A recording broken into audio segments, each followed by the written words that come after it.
So, welcome everybody. We're gonna be talking about Dark Souls and level design, and then some surprise that I've been thinking about lately. Okay, so to begin talking about what level design is, we're gonna have to give some context about the Dark Souls series. We're gonna spoil a lot of things, and just to give you an understanding of where I'm coming from, I've played Dark Souls 1, 2, 3. I have not played Demon Souls. I've not played Bloodborne or Sekiro. And really we're just gonna talk about the Dark Souls, so we don't really need context beyond that. But yeah, let's start with the narrative, understanding of what the first game was all about. Really with the first cinematic we can understand everything, which is the reason why I think it's so great and much superior to the one of other games. So basically it begins talking about something appearing, a disruptance appearing that brings new concepts to a grey and dull world, right? And some of those concepts, the ones that were presented most prominently in the game, are life and death, then light and dark. And those basically end up embodying those greater than humanity truths or realities that bring power to the people that find them, but which eventually end up corrupting the world. And through the power that garnish their ambition, everything just goes wrong, basically. And here is where the player has to come into action and basically defeat all these people, get their souls, and eventually at the end of the game make the choice of whether he wants to conform to the safety of the world he has come to know, which is the burning in the kiln ending, or whether he tries to thrive without the security of the world he has known, which is reaching the Age of Dark and basically confronting whatever comes after the Age of Fire. Dark Souls 2, what does it do? Well, basically the same, except they had to change the bosses, so that's about it. It tries to add some kind of theming about being trapped in the cycle of life and death, cycle of light and dark. It doesn't really expand much, and it was an idea that was already present in Dark Souls 1, it's just here it's more verbalized. But it's not really expanded much. In Dark Souls 3, on the other hand, there is change. The premise of this game is that, again, we're trapped in this cycle of lighting and living the flame, and in one of those cycles, these big figures that in the past did fuse with the flame resurrect to sort of give it a last boost before the new chosen one, if you will, kindles it again. But the thing is that those past glories do not want to actually kindle the flame, or do not want to sort of fulfill their duty, right? And there is where the player action comes, in which they have to again recruit their souls and then go to the fire of the first kiln and lit the flame, being one of the endings, which doesn't really work very well. Because the flame is supposed to be in this state in which it cannot be rekindled anymore, it just eventually had to die. Another ending they can choose is just, again, live the flame, which is a standard Dark Souls. In this case it doesn't really make a lot of sense, because it's like your job or like your role is to like hunt these people down so you can lit the flame, but then you do it, but you don't lit the flame. So it's like, what? But the most interesting ending in this game is how it repurposes. Well, there's an ending in which you repurpose the flame for your own gain, and it's sort of giving this new meaning and this new utility to the thing that had been shackling the world for so many time. And this is in fact one of the main themes of the game, which is this idea about the past and how it holds us, and how we have to be able to break free of it in order to progress and grow. Which in a way is also a meta commentary about the Dark Souls series and how it was, like, the public was requesting it to have lots of sequels and more content, and I feel like the developers with this game really tried to convey this idea that things had to end, and this was very clearly seen with all the reference to, like, the Abyss Watchers referencing Artorias, which was a plot thread that didn't really need to be expanded anymore, the inclusion of Anor Londo, the Knights of Katarina being added again, etc. So there's a lot of references, but most of the references are like converted into a lesser version of themselves. Okay, no more about narrative. This was just to give us a quick overrun of of what the narrative would be about. So within that, I think that we can understand the Dark Souls from three very clear perspectives. The first one is of autonomous change. This idea that you can act through the world and take decisions that will influence the future, mostly exemplified in the endings. There's also a very important dichotomy in how the player has to struggle to achieve this. And in fact, the world already presents itself as a very hostile place. And this, I like to make this analogy with the duality of anguish despair, which was, we're going to talk about later, about Soren Kierkegaard, who is a philosopher an existentialist philosopher that talked about how humanity can live in two ways, which is thinking they have no freedom and thus succumbing to despair because they cannot act for themselves, or living with the thought that they are free indeed, and then living with anguish because they are responsible for their own actions. And Dark Souls, in a way, really brings that message home, because this idea that they live under the influence of the flame and everything that the world conditions with that, or that they can actually fight back against it, and of course face this age of unknown darkness. And this is complemented with the idea of futility, which, as I said, the world really presents itself like nothing matters, everything has been destroyed, and there's nothing more worth fighting for. But nonetheless, the game never presents itself as impossible. And we're going to see later how this influences level design. So as I said, it sort of fits with the existentialist mindset. I also like to make the reference to Nietzsche about the overman and this idea of autonomous change and being able to act despite the circumstances of your surroundings. And of course, this relates a lot with Berserk, because it's one of the main inspirations of Dark Souls. So of course, Berserk having lots of influences about existentialism, and in fact directly quoting Nietzsche in some of its pages, it only makes sense that Dark Souls, which drinks a lot from it, ends up having a lot of thematic consonance. But now we have to ask the question, of course, games are not just the story. In fact, a very important part of them is about how they play. So playing Dark Souls, does it really convey these ideas, right? We want to make sure that this is what Dark Souls is going for. So, highly punishing challenges. This is like the staple of the series. It's what's most known for. This perfectly matches with the idea of this futility, but also of the idea of struggle. This is also reinforced with a lot of out-of-the-box thinking, and we're going to see how the first Dark Souls does this much better than the other ones. Which is this idea that you cannot just reach the solution very easily. You cannot just swing your sword and expect everything to just be solved. You have to actually put some thought into it. And finally, this idea of multiple solutions, which reinforces the idea of agency. Dark Souls is very, very well known for having like a lot of set variety. Like you can use melee weapons, ranged weapons, you have katanas, you have great swords, you have normal swords, carved swords, you have miracles, magic, pyromancy. Like you have so many options, and this is just on how to fight, right? Because then you have other options on cooperation with summonings. You can also have a lot of environmental action, which we're going to see later.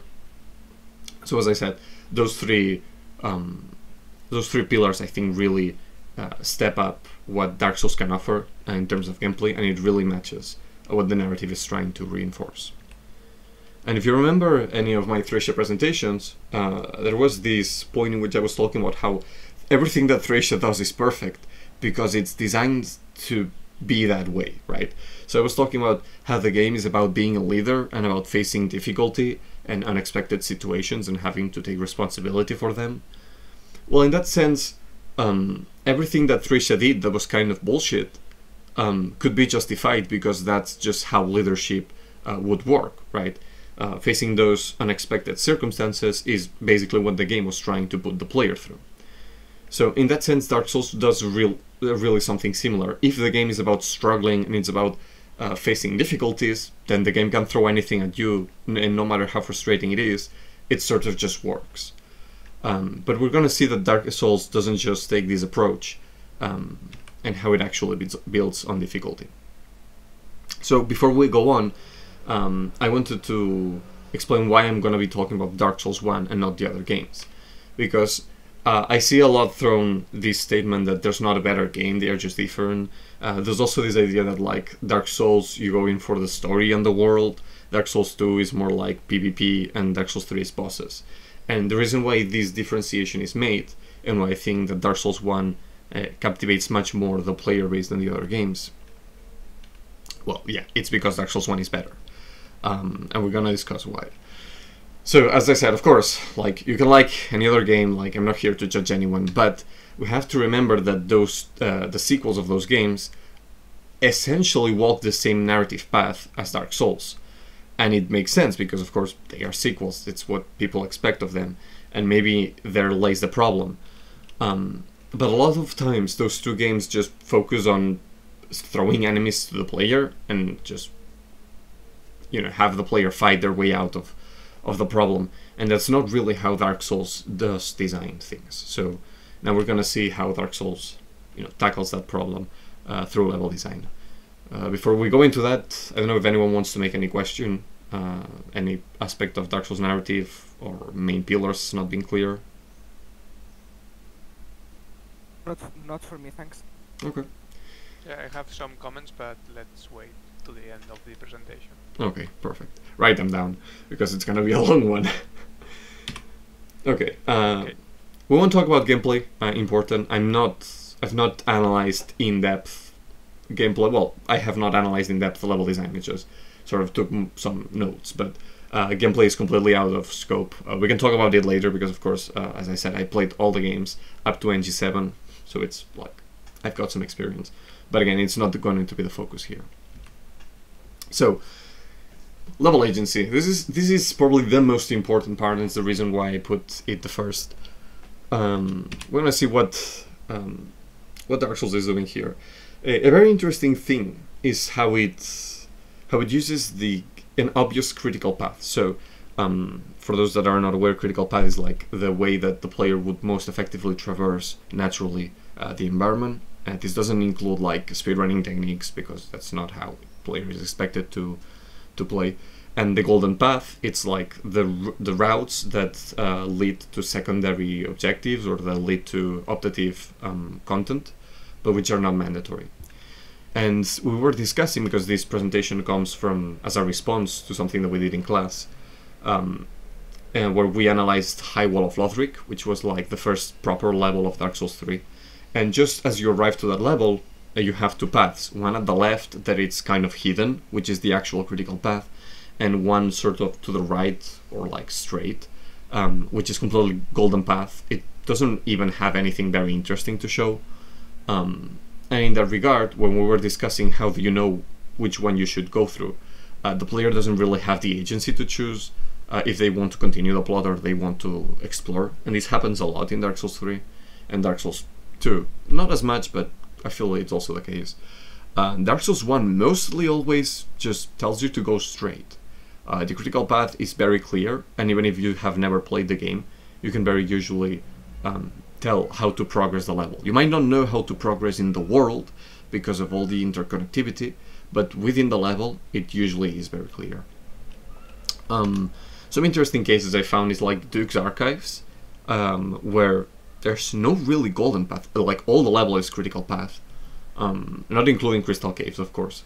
Yeah, there's a couple of balconies and like some places you can explore, but mostly the level is asking you to like just traverse everything to put the stairs in the proper position to reach the end of it.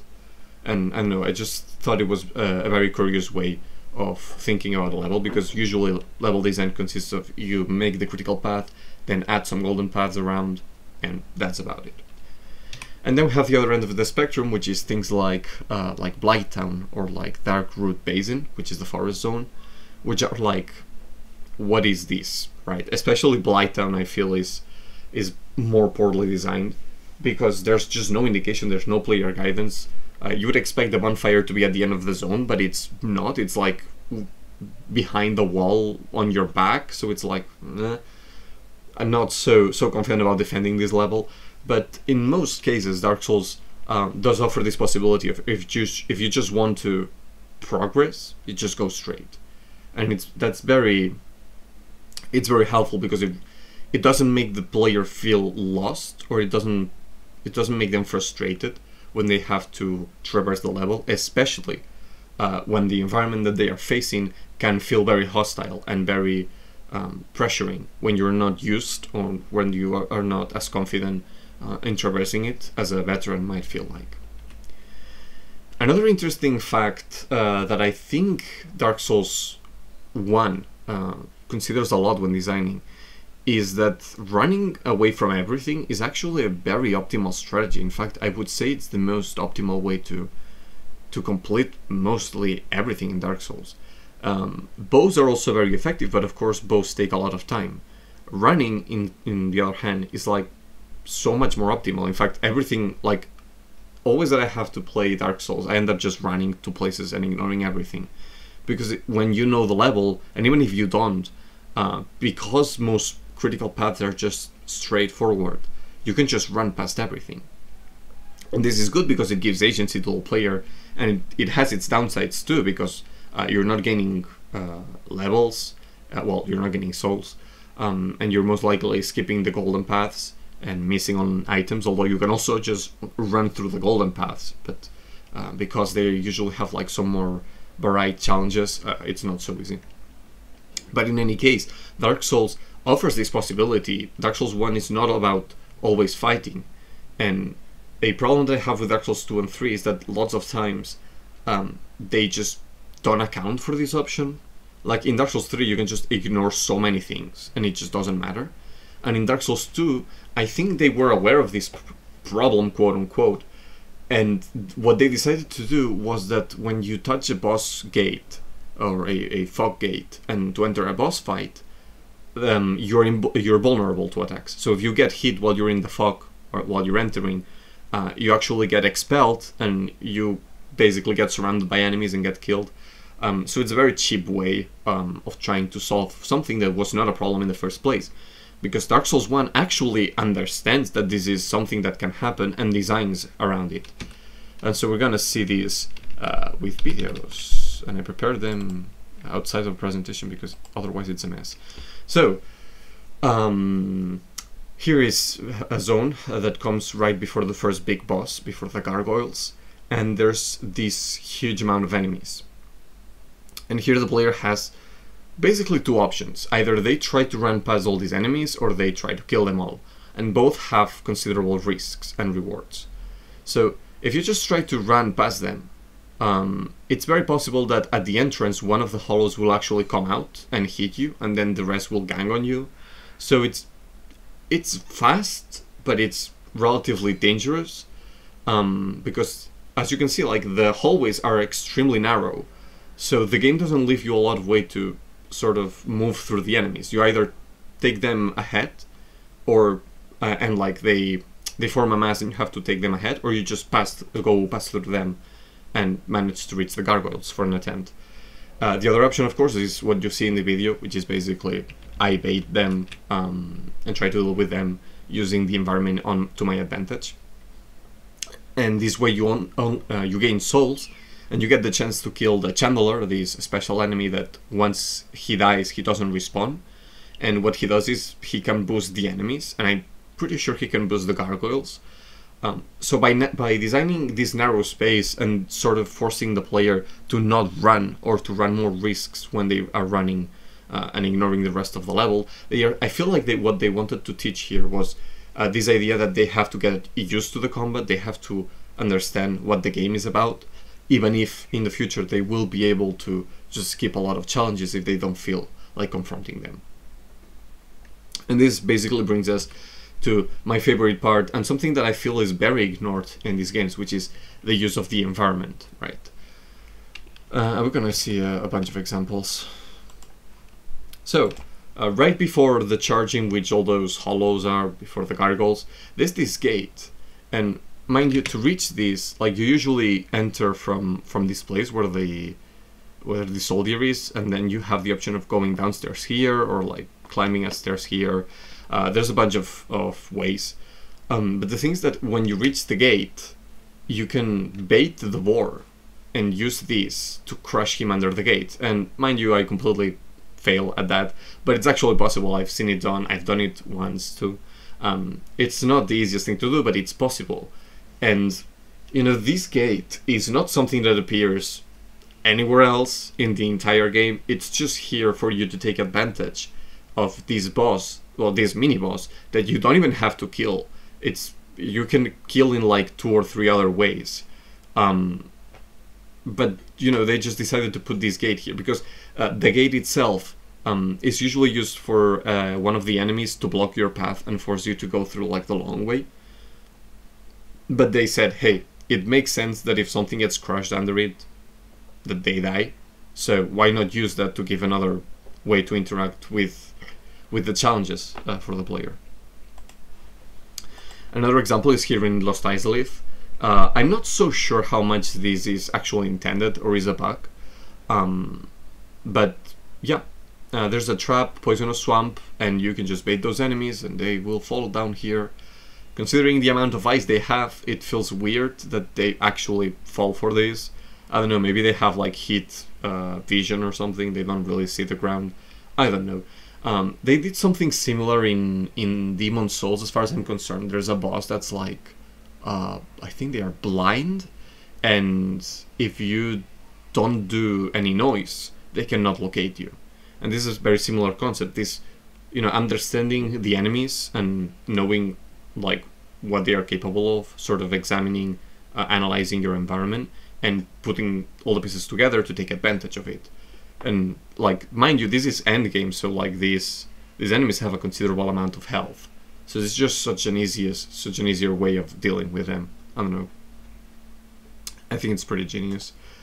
Another example, this is much more evident. In Sense Fortress, those things can throw you off, and they usually will. Well, then you can just use it to your advantage to kill the serpents. Mind you, at this point of the level, and this is something else that we can see here, those enemies have like a lot of health, usually come from killing Qualag, and you're like, yeah, I'm the boss, I'm the best one. And then you reach these guys, you give them a hit, and it's like, that's not even like a third of their health bar. But in case that they are very scary, you have this trap that you can use to at least dispatch one of them. The game becomes a 1 versus 1 instead of 2 versus 1, which is a huge difference.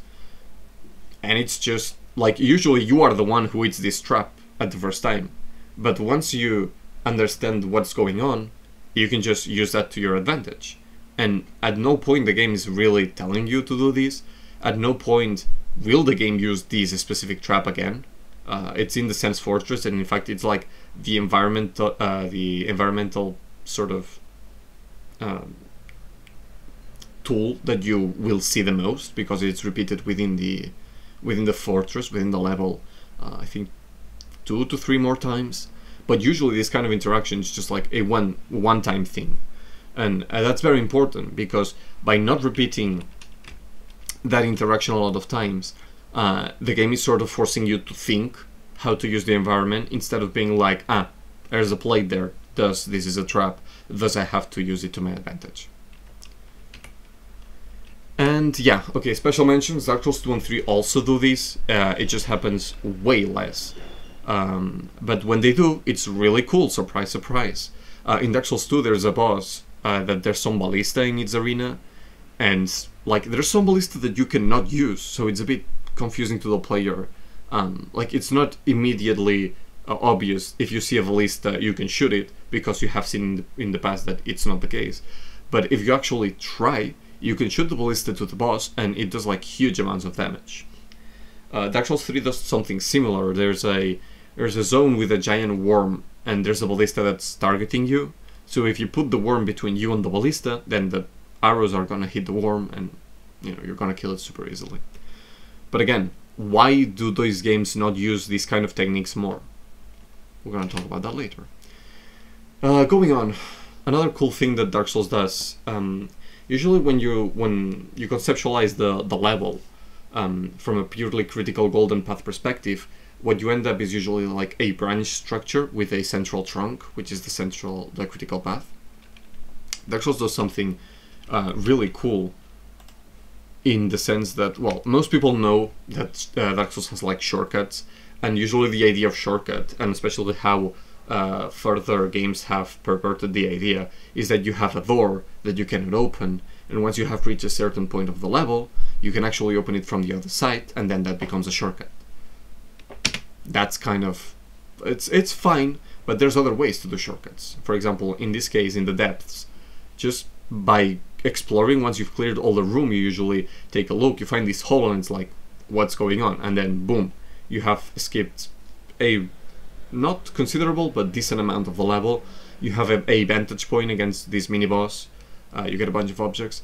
But what's even more interesting is that if you keep exploring this place, instead of having to go back and like face sort of a rat labyrinth, you can just go like this, and you have literally skipped the entire game. Sorry, the entire level. And like there's a door here that leads you to a bonfire. And just by exploring, and of course it is very important on your replays, because by knowing this, you gain a lot of autonomy on how to traverse the world. Well, yeah, and here's it. This, you reach the path, there's a bonfire, save point, nice. Another example of this kind of not really critical but also not really golden path is, for example, this shortcut to Nito. You usually would go down, and you would have to like traverse another zone with even more pinwheels and then reach this place. But if you're observant, you can actually just take that mini shortcut there.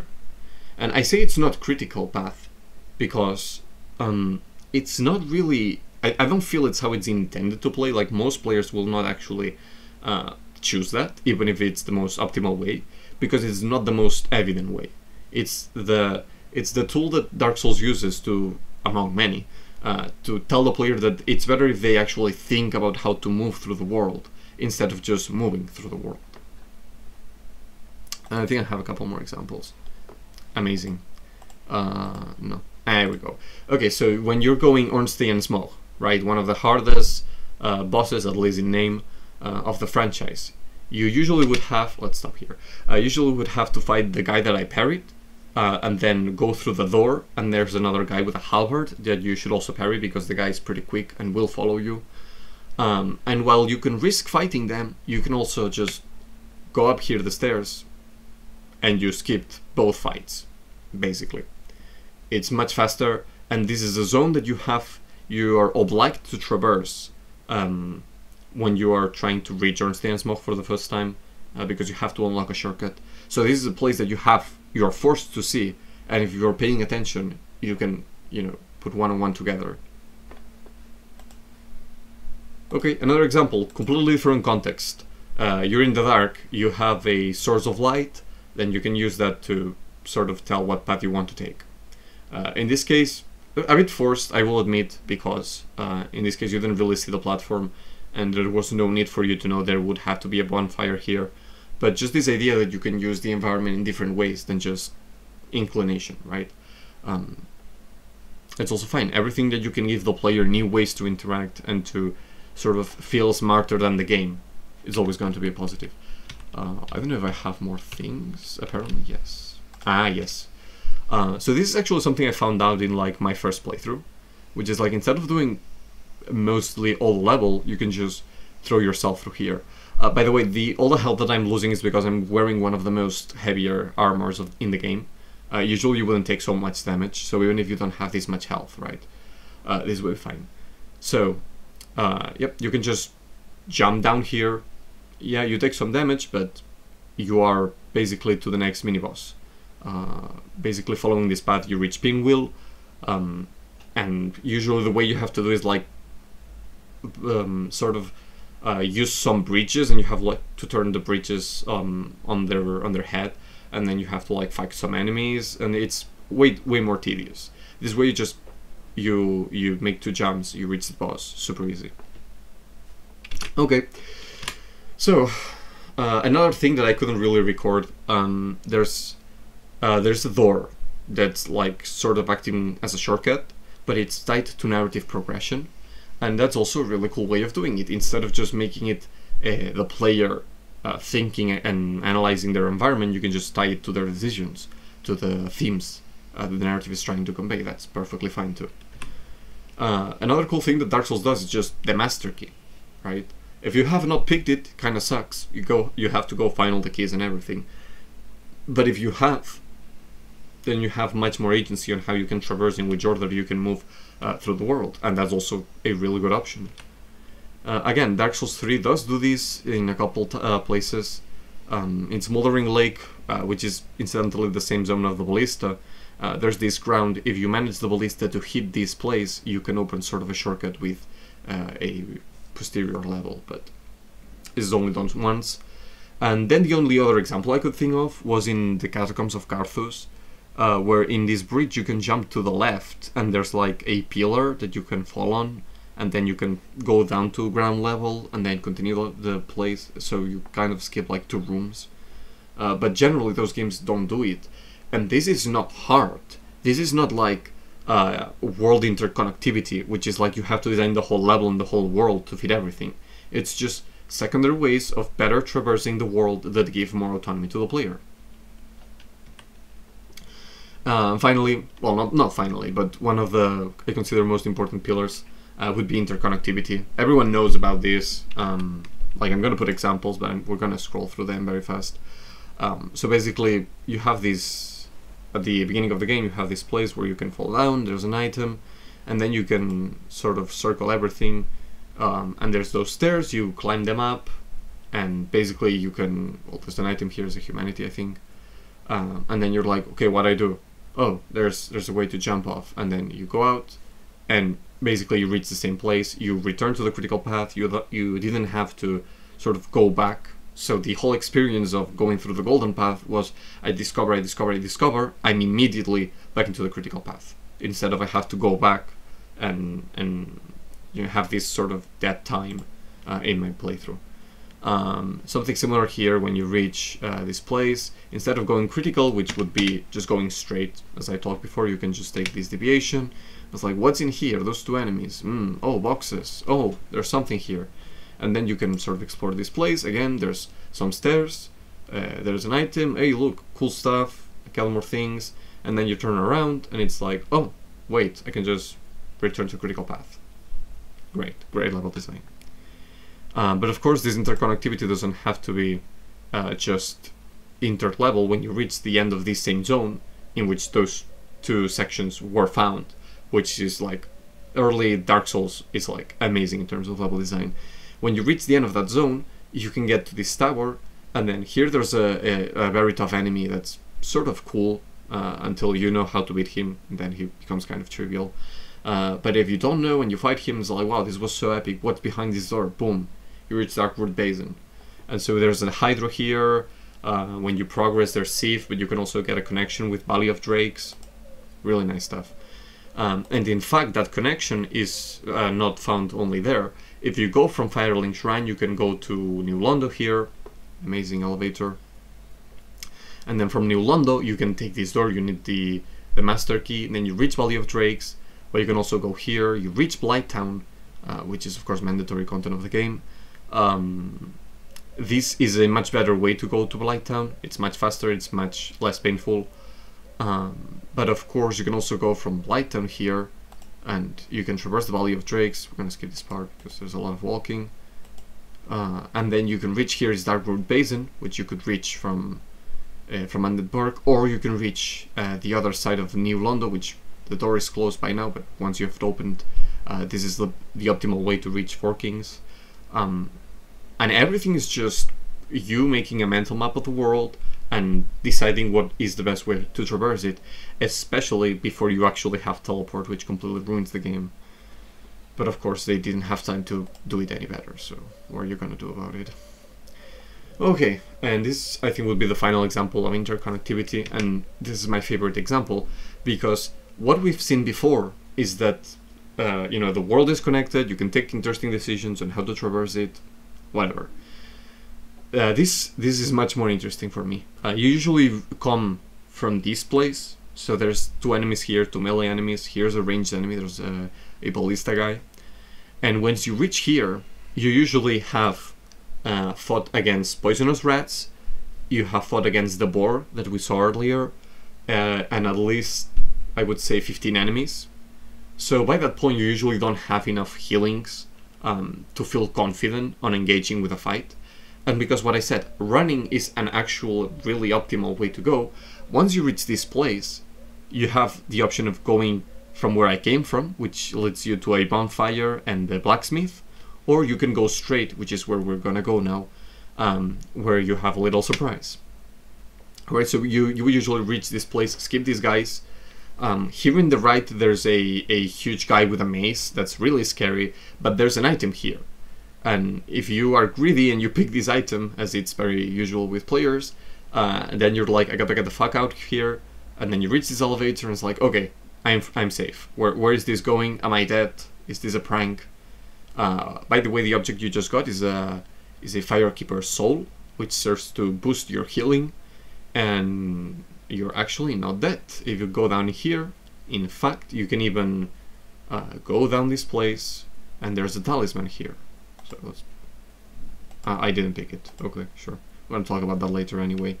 You get this key, which is to return to the tutorial zone, which is like, seems like I will be able to go back. I should remember to find the way to do that. It's very obtuse, but I don't know, maybe you can find it out. And you basically have reached Fireling Shrine, which is the place where you use the Firekeeper's Soul to boost your healing, your Estus. This is right before the gargoyles, so like before the big boss comes, you get both the blacksmith, you get extra healing. As I said before, you have a talisman on the chests down there, so that's even more ways to gain heal. And the enemies that are found in right before this elevator drop you Titanite shards, which is the item that you need to upgrade your weapons and do more damage. So like, this interconnectivity is being used to facilitate the player to actually go face one of the most intimidating bosses that will probably be a considerable pain point that will make players stop their journey through Lothran. And I think this would be all things... Okay, Dark Souls 3 also does this, also has interconnectivity. The problem I have with Dark Souls 2 mostly actually doesn't, it's mostly straight line. Dark Souls 3 tries to recover this, but as I said, Dark Souls 3 what it does is you have a door that you cannot open, and then you have to traverse the level, and eventually you can open it from the other side. And that's fine, but the problem with this approach that is much more limited is that you're taking a completely different concept, because once you've unlocked the door, that's just the optimal way to go. Like, you're not going to traverse the rest of the level, you're just going to go through the door and, you know, go forward. So yes, it's a shortcut, but it's an uninteresting one. For many of the examples that I've given in Dark Souls, while the two first are just for exploration, the rest actually carry interesting decisions with them. And sort of the importance in this interconnectivity is not so much that they give this agency, which of course is also important, but it's how it blends with the narrative. It's this idea that the Dark Souls world is asking you to think and to struggle in order to not succumb to the futility, to not succumb to despair, right?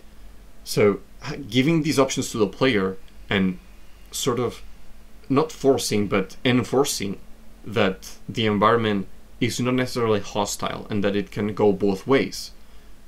It's increasing the strength of the narrative, instead of just, here, there's a door, now you can reach the boss faster. Okay, another key point on world design, and I think this goes more into immersion.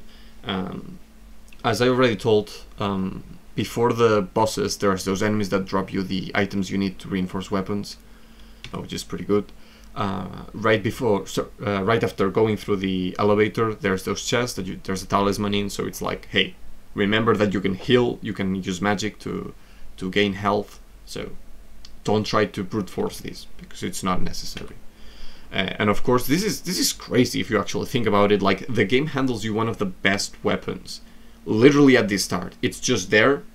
You just like have to go through a couple of skeletons. You don't even have to fight them, and boom, Zweihander, one of the best weapons in the game. Item placing is also really important, because it doesn't only have to be about making life easier for the player when they have to face like this big thing. In the zone with the boar before, there's like a mini breach on the board, and there's like this item that's the alluring skulls. So if you have cleared everything and you read the description, like what the hell is this, it serves to attract enemies wherever you throw the item. So you can use this item to either distract the boar or to make him go into a bonfire and cause fire damage to it. You can use it a lot of ways. And this item is specifically placed here to be used against the boar and to teach you that you can use your environment even further. So it's like another layer of interaction. And this is generally how, especially early on, how Dark Souls 1 does item placing within level design. How it is trying to, empower player through item placing. What does Dark Souls 2 and 3 do? Let's talk about Smoldering Lake. So this is a rather cool place actually. Like you're like, there's a bridge in the catacombs of Carthus, and then if you think like, well, this bridge is made of, it's like ropes, you can cut them, or at least it would only make sense. So if you actually cut them, the bridge does indeed fall apart, and you can descend the bridge, and there's a mini boss, there's the fire demon, and you're like, whoa, what is this place? What, like, you have seen one fire demon before, but beyond that, demons have not been a thing in Dark Souls 3 at all. So you can fight or run past him, and then you reach a bonfire, and then you go through a tunnel, and you reach Smoldering Lake, and it's this super cool place with those giant ember trees, and like there's that giant worm and a ballista, and it's like, wow, okay, what have I found? What kind of secret zone is this? And on top of that, this is very reminiscent of Ash of Lake, because this is actually the same place. Ash of Lake is a level in Dark Souls 1. A really secret level in Dark Souls 1. So when you reach this place, it's like your expectations are super high. What roams the Smoldering Lake? What kind of loot you can find there? 6 large Titanite shards, and that's about it. And there are 3 crabs that don't really matter or do anything. You can just run past them. And this is a problem that populates both Dark Souls 2, Dark Souls 3, and Elden Ring. This is something that it carried over. So if you look to some numbers, Titanite shards, which is like the basic upgrading material, there's literally none in Dark Souls 3 that you can find in the world. Every Titanite shard you have to actually buy them with your souls, or you have to get them as a drop from enemies. And I don't really think this is like perfectly optimal. Like, it would be fine if you would like put 1 or 2 around there just so the player has some and be like, can experiment with how weapon upgrading works. But if you remember, the guy that in this cathedral place with the giant maze that I said that was guarding the Firekeeper's soul, I'm pretty sure the guy actually mandatory drops you Titanite shards. So it's not improbable in any way that the player will not come across some. And even if they don't, once you reach the blacksmith, which you will most likely reach it, because if you go gargoyles from like the previous bonfire, you are gonna have a bad time.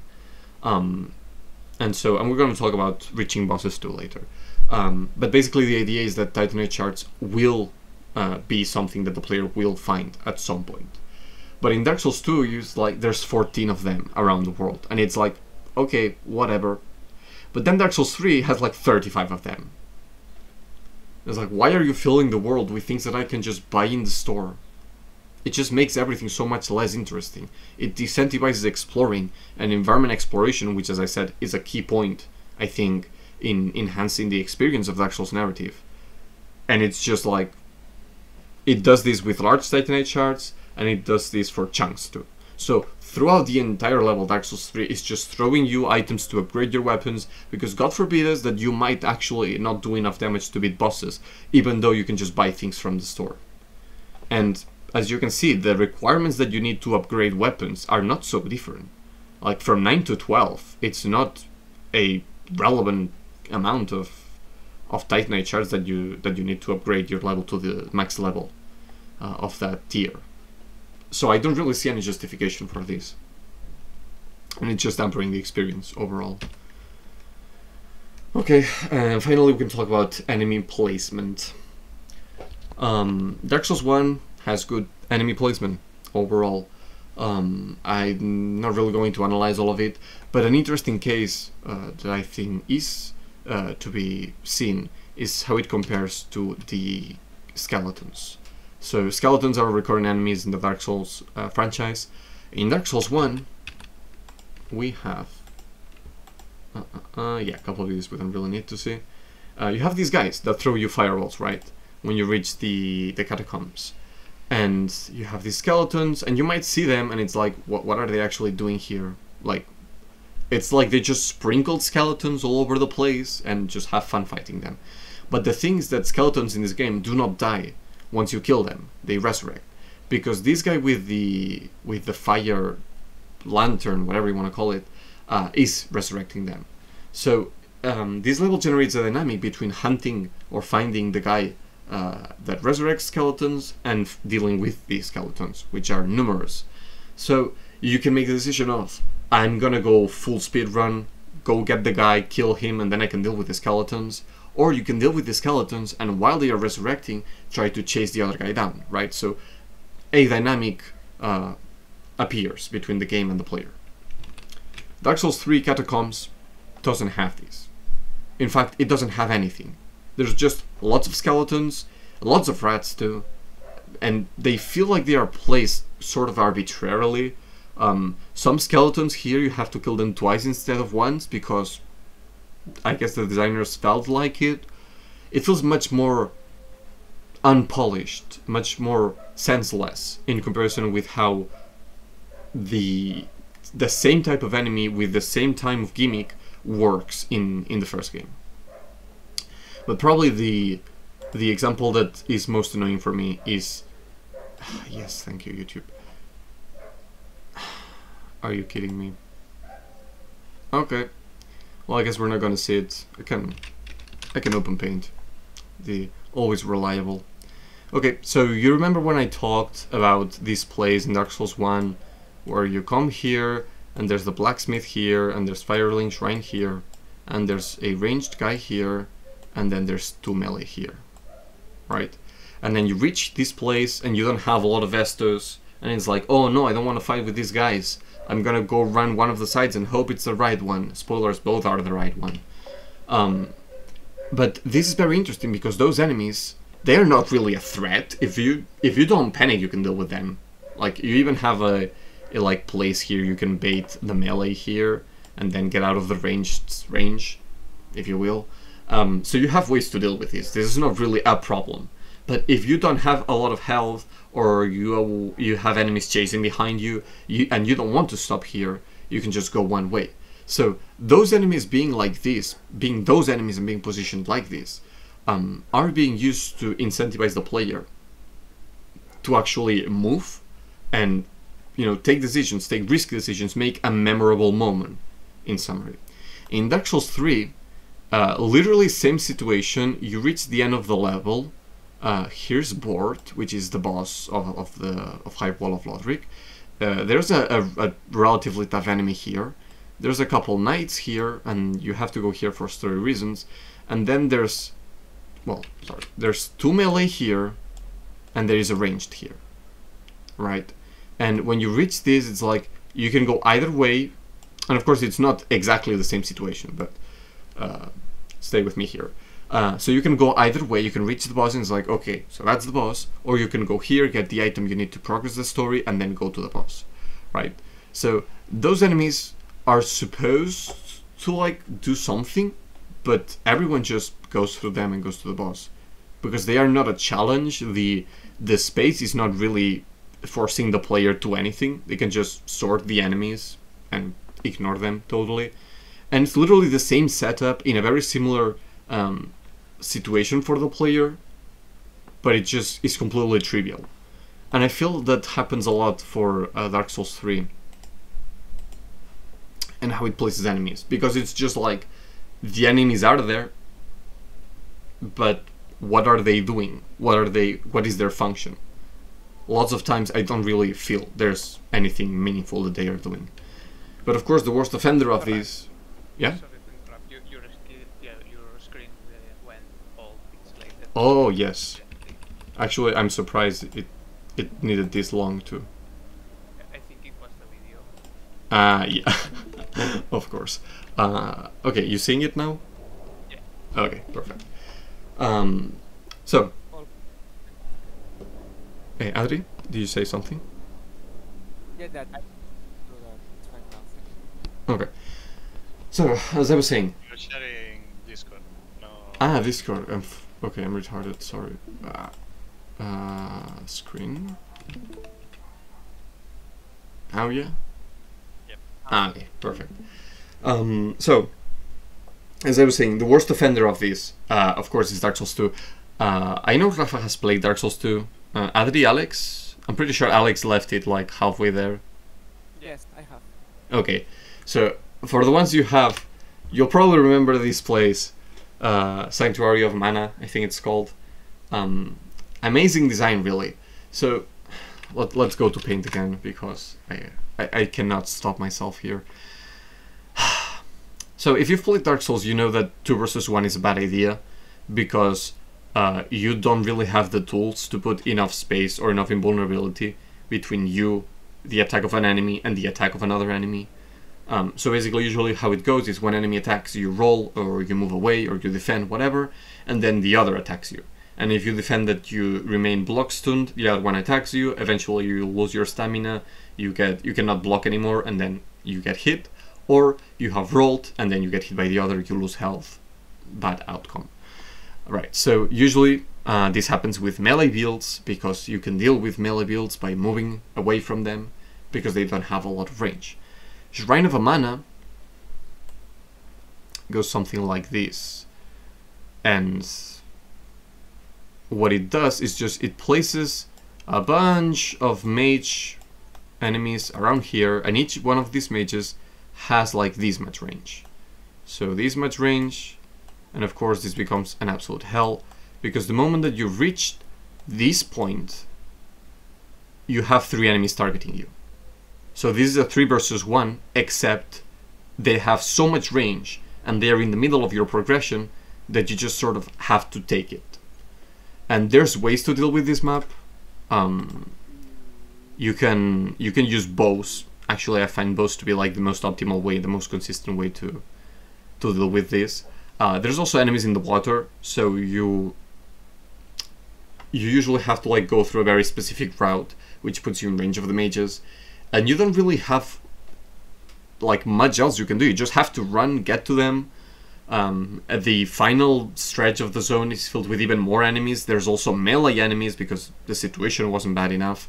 And as I said, in Dark Souls 2, the fogs, you're not invulnerable while you traverse them. So if you just try to speedrun your way there and enter the fog, you're gonna get hit and get killed.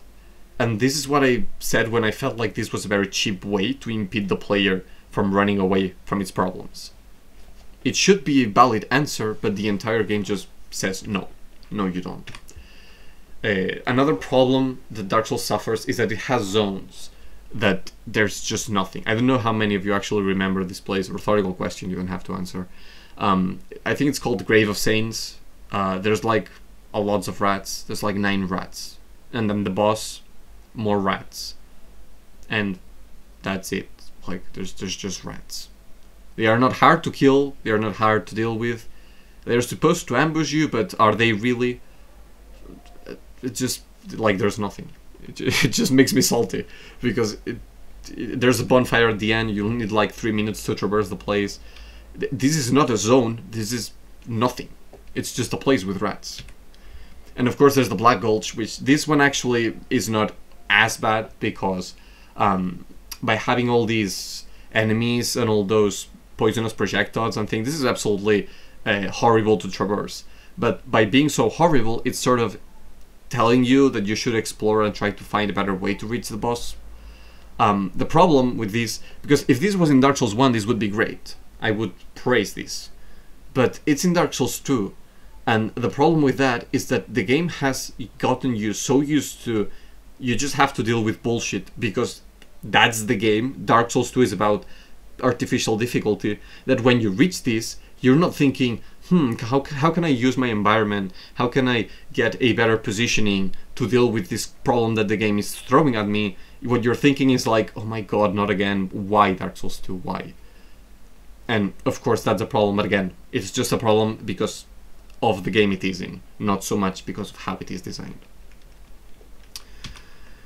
Okay, and I think this would be the final part in which we discuss Dark Souls, and this is actually the place where I think Dark Souls 1 does worse, and that's how you reach bosses. So a small anecdote, when I began playing Dark Souls, I actually didn't know you could run or jump, because like before Dark Souls I had played like Pokemon and some Mario, I think, and like a couple more things, but my game literacy wasn't much, to say something.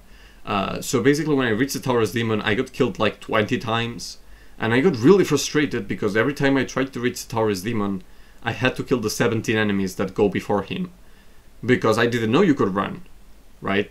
And I was like, well, if I don't deal with them, they're gonna kill me from the back, so I have to.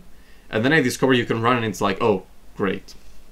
Okay, I can actually just skip everything and reach the towers in like a minute. This is not the case for all bosses. Enemies like Quelach, you have to sort of move like through the entire poisonous swamp. You can find a route in which you don't eat as much poison as otherwise, and poison also, sorry, the swamp actually slows you down, so it makes the traversal even worse. But you can find sort of an optimal route, but even then it takes like a minute and a half to reach her. And by the point in the game in which she has like a lot of health, she's very tanky, and you're in Blighttown, so going to get weapon reinforcement items or literally anything that can help you means getting out of Blighttown, which is not something you want to do, because getting there is pretty painful in itself. So why do you have to make this traversal to reach the boss so long? Something similar happened with Artorias and Four Kings. Both of them do have shortcuts. Artorias' shortcut is more like Dark Souls 3 shortcuts, which is just like when you reach him, literally there's like a giant wall, and when you enter it, there's like the elevator, and it's like, ah, okay, this is the shortcut. Four Kings is more interesting, because if you have explored Valley of Drakes, instead of having to go all the way from Firelink Shrine down to New Londo, and from New Londo traverse the entire level to reach him, you can just go from Valley of Drakes up to New Londo, and you're literally next to his boss room.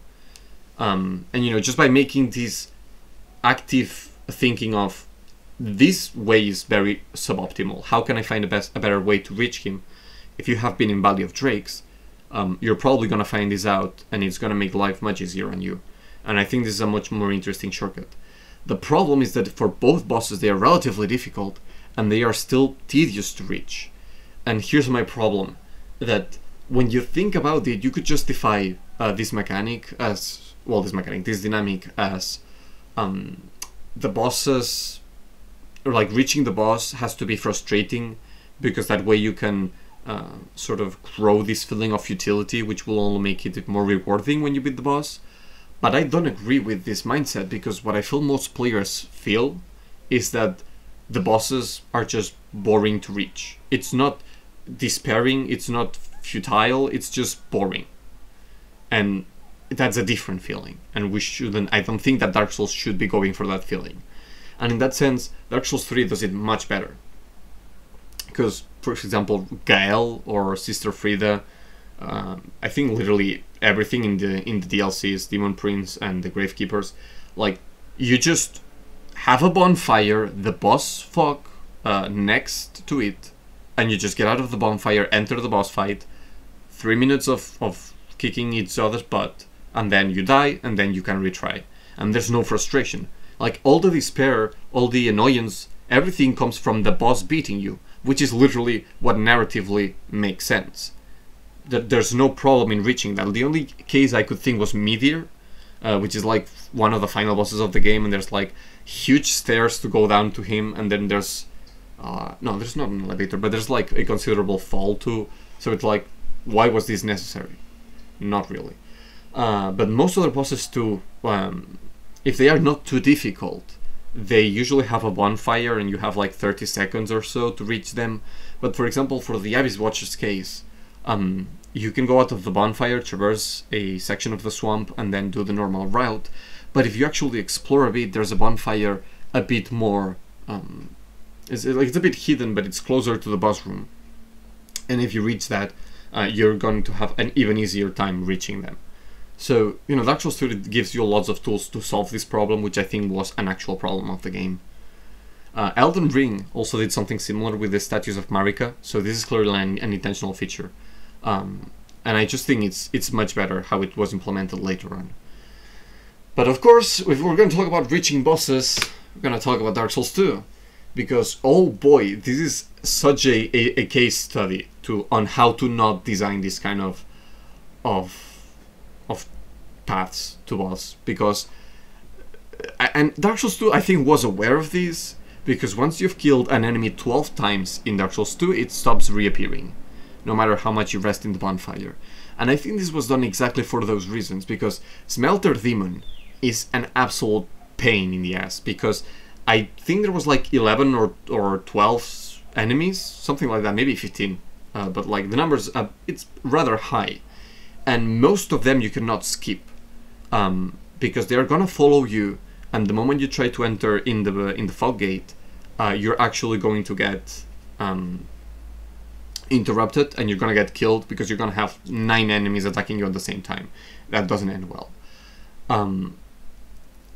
So you just have to kill everything 12 times. It's extremely tedious, it's extremely bad, and all of that is just to get a chance to try to fight the boss. It's ridiculous. And then, in the DLC, they literally did the same thing, but made it even worse, and with an even tougher enemy, which is like completely ludicrous, because it makes it clear that this was not some kind of design overview. This was literally the intention of the designers, were like, let's make a boss that's difficult, that's sort of bullshit because the collisions are not very accurate, let's say, but on top of that, the way to reach it is completely disastrous and extremely frustrating. But there's something even better that Dark Souls 2 does, because that game has some serious problems. Now you're gonna do it, you're gonna give it to me. Yeah, okay, Mr. Green Cold here. Okay, so this is literally the worst part of the entire game. It's an optional boss that you don't really like have to fight.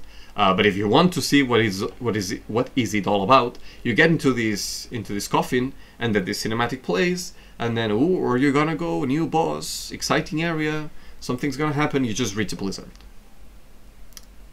and you're like, okay, where do you go from here? Of course, this guy knows what he's doing. But like imagine just reaching this place, right? It's like, what is going on? And then eventually the blizzard sort of dissipates. Right, there we go. And it's like, oh, a building, okay. And there's another building here. I don't know if you can see it, but yeah, there's something here. So it's like, okay, you assume the buildings are the way to go. Spoilers, they are. So yeah, I mean, it's the only thing in the map, so it makes sense that they catch your attention. But something even funnier that this game has are those guys that just come out of nowhere. You don't really see them because of the blizzard.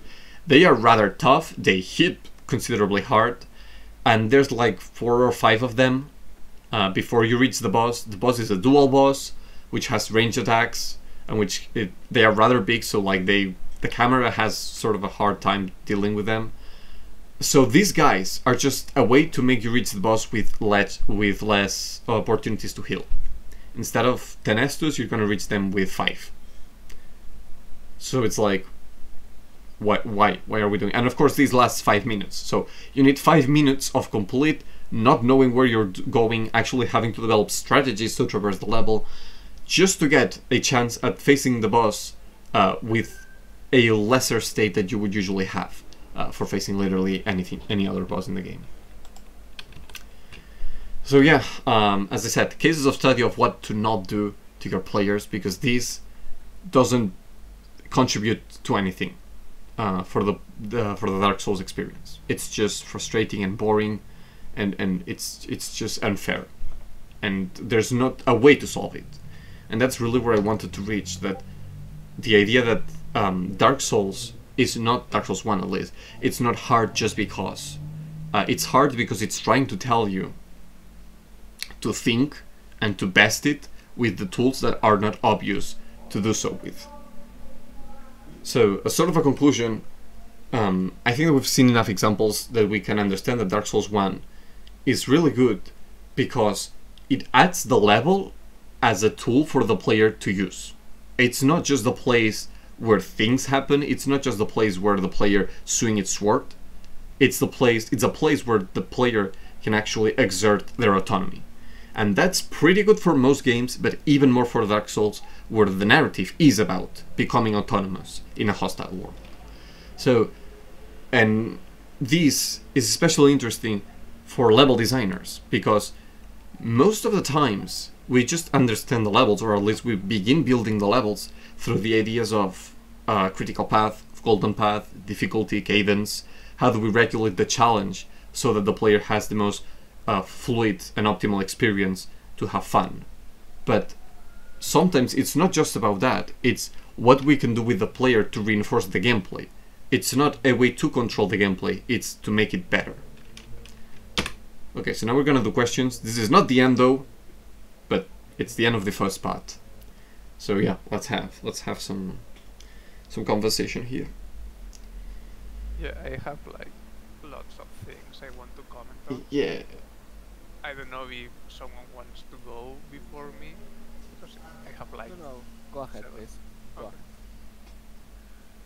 So I write it all down, and I don't remember half of it. So the first thing I wrote down is what you say about one of the main pillars being this struggle and overcoming adversity, Yeah. and yeah, that's like the main pillar of the game, as I think, and as you say, I think.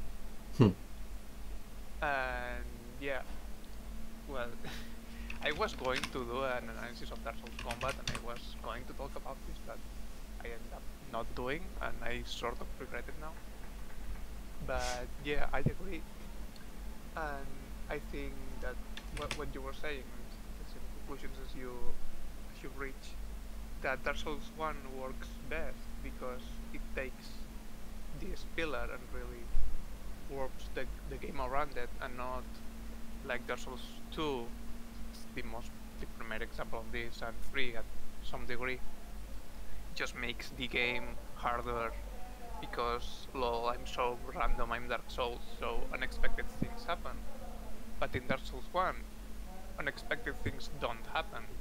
You just have to pay attention, and if you pay enough attention, the game is clear. As the same goes for combat. The enemies don't do random shit, or don't do shit that you cannot manage, but you have to learn them and really be concise with your actions. And I think that's one of the strengths of Dark Souls 1, as you reach in your conclusions as well. Yeah, that's basically it. Another thing that you mentioned is the running being a first order Optimal strategy. Yeah. Thank you. And I think that you are right, but at the same time you are not, because it is the best strategy to use, because you can just go through the game and don't worry about anything. One thing is the levels, the most obvious thing, that if you don't beat things, you're going to be under leveled, and all the other things are going to be harder for you because you don't have the stats, and if you don't, and if you are not replaying the game, you're going to have a really tough time. Yep. And so the game incentivizes you to kill things to level up. But for me, when I was remembering the time I played Dark Souls 1, it's not just that, but the feeling that if I just run, I do not know where I'm going. So unexpected things might happen, and I've been punished in the past for just running ahead and running into a dead end or a narrow hallway and having like 5 enemies behind me and getting fucked. So I think the level also works here to, yeah, you can run, but you can run when you know the level, and it works best when you die and you have to go to the place you died to keep progressing, and you have to go to a boss that just killed you. Yeah. I do think, like, yes, the game does not want you to just run everywhere, because of course you would miss the entire experience if you just did that.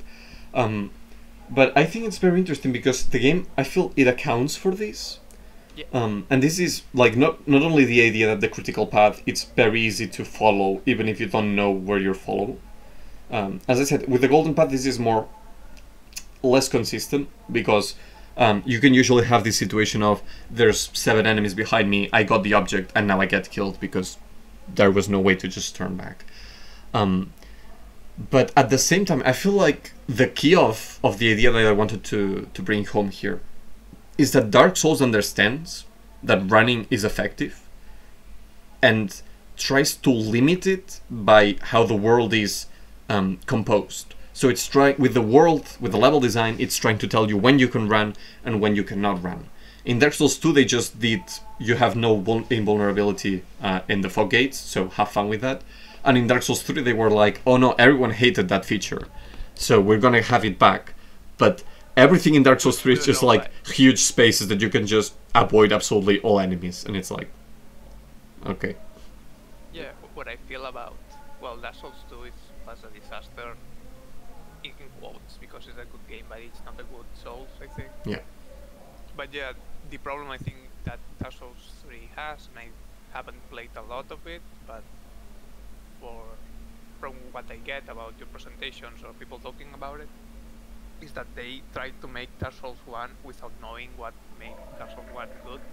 So they sort of didn't do what Dark Souls 2 did and have like middle ground that sort of works but sort of doesn't. Yeah, I feel like Dark Souls 3 also, and I have not played Bloodborne, but for what I've seen, what comparisons I've seen drawn, I think that Dark Souls 3 drinks a lot from Bloodborne, and it's more fast-paced combat, and it has much more reacting and much more learning the boss, which is something that in Elden Ring is even more clear. When Dark Souls was a lot of just, figuring out strategies on how to beat the boss, and not so much about just reacting, punishing. If I can jump into the conversation, if I can shed some light, I have played both extensively. And the thing is, while Dark Souls combat, I think, focuses a bit on risk aversion. So how do I understand this situation and how I can move an attack in a way that I am not hit in any way, or at least I can react to everything. Bloodborne goes the opposite way, in the sense that you are heavily incentivized to take a risk and heavily punished if you don't. And the thing is, how can I take enough risks without dying so that the payoff amounts to me killing the boss? That's maybe the main shift in philosophy. So while yes, it is reflected in Dark Souls 3, in the sense that a lot of bosses have ways to punish you if you have like a passive playstyle, I don't think it's up to the extent No, Bloodborne, of course. and it's not even the same philosophy. The philosophy in Dark Souls 3 combat, I think, it's still, hey, take your time to understand this situation and formulate a plan as to how to interact with this situation, taking the least risks possible. But if you do it wrong, we will punish you heavily. This is something that it takes from Bloodborne, but I don't think it takes like the whole philosophy. Yeah, I agree. Especially this, I can. Oh, Go ahead, bro. okay. I especially think this is reflected in this idea of bosses doing like 1, 2, 3, 4 patterns, but never being consistent with that. So you have to like wait to the boss actually finishing the pattern and being like, okay, now the attack is done. Because if you expect a 2-hit combo and you roll it and then you try to attack but it wasn't actually a 3-hit combo and you get hit, the punishment here is very considerable. And I think that's not something that should be in Dark Souls 3, because it's like the way to deal with that, considering how punishing these games are, it's just don't attack and wait. And that's just a way to drag the combat further. What I feel about that, Bloodborne gets right about this, and Dark Souls 3 doesn't. It's like the theme that we're talking about. The Dark Souls theme of overcoming things. I think it works best where the combat is like slow-paced and you have to take your time and really don't take any risk more than necessary and think about it. I think it works best when you have like this theme, and not in Bloodborne. Bloodborne, you just go ahead and react to things, and just attack so you can recover health, stuff like that. But it works best in that theme. I think Dark Souls 3 is like in a middle ground that it has like intends to have Dark Souls combat but more fast paced, and I think it doesn't work as well. Yeah, and also But, something I haven't mentioned in the presentation, but which, like, I talk about Dark Souls 1 and using the environment and sort of thinking out of the box to try to solve problems and feel like you are gaining agency over the world. This also applies to bosses. Like, a lot of bosses have, like, quote-unquote gimmicky stuff that you can use on their advantage. Like, the two first bosses, you can plunge on them, and that does, like, huge damage. You can cut the gargoyle's tails, you can cut the gaping dragon tail, you can throw the golem over the breach, you can use the columns to sort of separate Ornstein and Smough. Quillach doesn't really have anything, I think. Ceaseless Discharge, you can make him fall out of the breach. So, like, there's a lot of way to interact with bosses that take these extra thinking, or like take some situation. For example, for the golem, it's not immediately obvious that you can throw him off the breach, but the moment that he's like getting staggered and then he falls down, you're like, oh wait, he falls down but there's no ground, is he gonna fall down, right? So it like takes that step. In Dark Souls 3, it's just you fight people and then the health bar just disappears, right? And it's like it's serviceable. That's how most bosses work. But in Dark Souls, you can do better, because Dark Souls is about gaining that agency and that autonomy. And like, mind you, every other game could also benefit from that. But I feel that especially in Dark Souls, this works just so much better. And also something, because there's something very ironic with Dark Souls 3, and this theme that it has of letting go of the past and understanding that it's restraining it and that you have to grow into something new and more beautiful and whatever. But because Dark Souls 3 is trying to do that with Bloodborne, and I feel like they took this from a very authorial perspective, and they are trying to like bring this new feel to the Dark Souls, they completely miss what actually made Dark Souls 1 just better. So that's their kind of irony there. Well, Alex, do you have anything else you want to add? yeah, I haven't reached the midpoint of my notes yet. Oh, yes. So yeah, for the environment, I'm with you that the hazards or traps that you can use to your advantage add depth to the combat, because it's like on the thinking box and you can like kill enemies or approach encounters in a different way. But more than that, what I think that makes this great is that it changes the approach that the player has to the overall encounter. It's not like, okay, I have to kill this thing, Yeah. but okay, how I have to go ahead of this thing, so how can I do that? Do I kill it or not? If I kill it, I gain souls, but if I try to kill it, I may die. And I may not be able to reach this point once I respawn, so I might lose all my souls forever. And then the hazards play a role in that thing and not play a role by itself. It's like, okay, I have this hazard, so I'm going to lure this enemy and I'm going to drag it over here and he's going to fall off of a cliff, or I'm going to throw him off of a cliff or whatever. Yeah. In fact, I remember... Well... Yeah. Yeah. No. Okay. I remember playing... Because as I said, when I began playing Dark Souls, I was kind of a noob.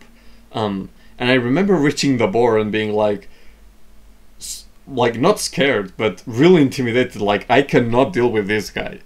And, you know, that sort of just taught me that, like, I don't have to. Like, I can literally just skip, go do something else. And I feel like in Dark Souls 2, Dark Souls 3, there's no really any enemy that does that. Like, Dark Souls 2 sort of has like the trolls or ogres, I don't really know what their name is, which are extremely tedious and boring to deal with, but they're not really threatening in any way. But besides that, going through the level, it's just small enemies. There might be 2, 3, 4, 5, and you just deal with them or you run past them. But I don't feel like there's as much memorable things that you're like, oh, I want to deal with this guy, but I'm gonna come back later. The level is more like just an excuse to reach the boss and then just continue. Yeah, and we sort of have encounters that are different because the enemies are different, but we don't play with anything else. So Exactly. it feels like sort of stable. Yeah. And a note I didn't read is like, how do I say this?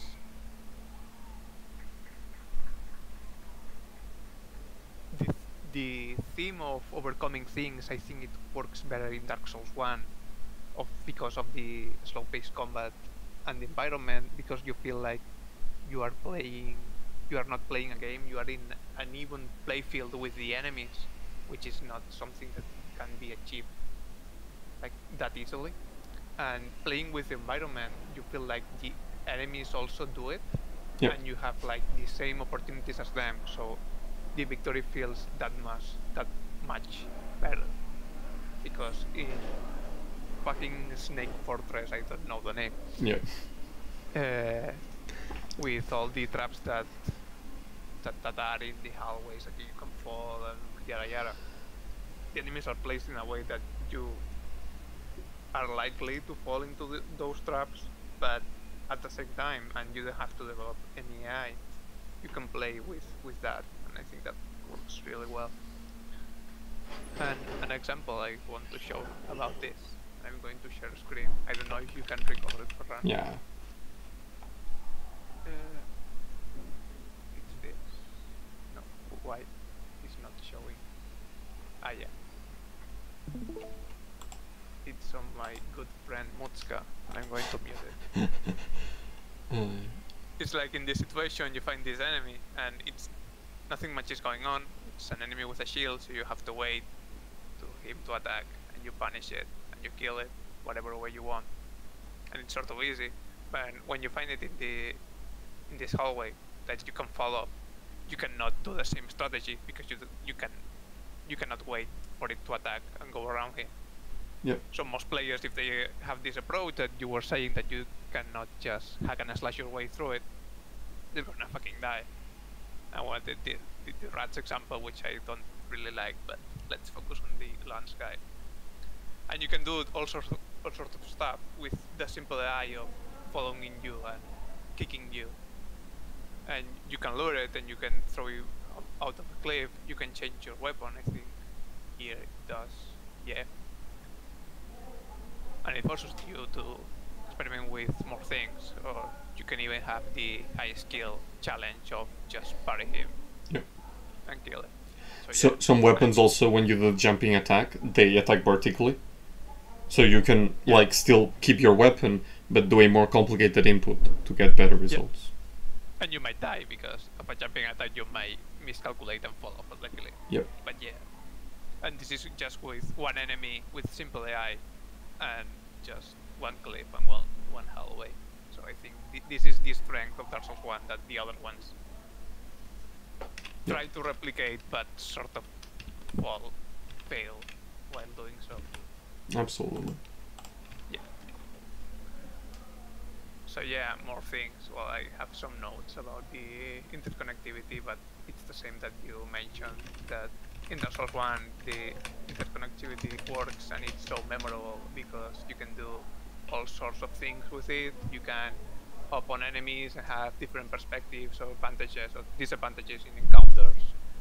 There are shortcuts to whatever place. You can use them to skip encounters or go to bosses more quickly. And yeah, this is like a long line I have to read. Yeah, and they make the world feel alive because you can go to any place at any moment, on quotes. But it's not like they are just used for one thing, that you finish the level, okay, you can now go from the start of the level to the end very quickly. It's like more organic because they have so many uses. But you mentioned this already. What have I wrote down here? Yeah, you mentioned the example of the skeletons and the guy that resurrects them. More than dynamics or agency for the player, the key thing here that Dark Souls 1 does, and I think I mentioned this, is like changing the goal of an encounter or the perspective of the player of the encounter, that okay, I don't have to just hack and slash my way through this. I have to think, and I have to like come out with an optimal way to deal with this, or not deal with this, and just go ahead and like wait my benefits and the things I might lose, as Yeah. Andrew was saying. And yeah, the one thing I disagree with you is like the going to the bosses, that you said that it's really frustrating and boring. And yes, it is. And sometimes in Dark Souls, I'm just going to talk about Dark Souls 1 here. It is, but I have like some memorable moments of, okay, I have this campfire and I need to go to that boss, and it has killed me like 5 times already. How the fuck do I do this so I don't lose like 2 or 3 estos before I reach it? And the just planning my way to go to the boss, I think it adds to the experience. But yeah, it can easily backfire and make like boring things. But I do not think that placing the campfire just next to a boss, if it is not like a huge climatic moment in the overall pacing or difficulty of the game, or a narrative moment, like I don't know, when I would place a campfire just near the entrance of the boss. But all the other cases, I do not agree with you that. I agree with you in the sense that it can be boring and it's hard to do it right, but it's not like the solution that we always should do, like place a campfire next to the Yeah, to the yeah, boss. I totally agree. In fact, like something funny that happened when I started playing Elden Ring, and I'm not sure if Rafa remembers this, was that I saw a statue of Marika, and I was like, what does this do? And he was like, when you die, you reappear here. And I was like, oh, I don't like that. They are going to abuse this for every boss, and it's gonna be extremely cheap, and it's gonna sort of rob me of the experience of like learning the way to the boss. But no, actually, Elden Ring does it fairly well with how it places the statues, all the stakes of Marika. Yeah, very mature, sir. I'm sorry. Dark Souls 3, I think, actually does this really well because, for example, as I said with Abyss Watchers, like most bosses actually don't have a bonfire in front of them, but most of the important bosses or the most difficult bosses actually do. So it's like this balance that's pretty great. For example, for the 4 Lords of Cinder, the Abyss Watchers, Yorm, Aldrich, and Lothric and Lorien, all of them have some kind of challenge before you reach them. Maybe the one that doesn't have it as much is Abyss Watchers, who has like two dark wraiths fighting with like some forest things. But like generally all of them have something before the actual boss. So there's that layer of thinking. It's just not as exaggerated as it is in Dark Souls 1, where for example to reach Artorias you had to like get out of the sanctuary, the Olasil sanctuary, cross the bridge, then go to the right, get through 2 guys that are literally no trouble. You just one shot hit them. You go past the entire forest, then you reach the elevator, you have to wait the elevator to go down, then you go out of the elevator, you have to cross another bridge, and then you reach Artorias. And it's like, I've just been walking a lot, right? Like in, for example, reaching 4 Kings makes more sense because there's like 3 dragons you have to go through, and then you have an elevator, and once you get out of the elevator and you jump down to reach 4 Kings, there's a dark wraith that's coming from your back, and there's some ghosts that are coming from the walls and from behind. So you know that makes more sense. I still think it's sort of tedious, especially because of 4 Kings in NG6, NG5, 4, 7. Like the guy just has so much health and does so much damage, and is like but for a first time playthrough, that's so much better. In Artorias' case, it's just like I'm just walking, whatever. Yeah, and I think it is aware about the running thing that we were talking about before. That running is really powerful, but just when you know where you are going, and then running to the boss once you die is like a different game inside the game. Yeah. Like, and I think it works really well. And my last comment that I forgot to mention before. It's like first in my notes for justifying the theme of overcoming like adversity and fighting against eternal darkness, yada yada, that Dark Souls has. It's just a justification, because when we talk this here and we just say, I feel like this, and me too, I feel like that. It's not like a clear justification for it, but the Psych of Play guy, I'm leaving a link in the chat, has a video about souls and how this, like, you have to pay attention, and then the things are clear, and you commit to actions that lead to good or bad results. It's very clear, very deliberate, works in this regard and with the theme, because people with depression or not early stages of depression, let's say, not like deep,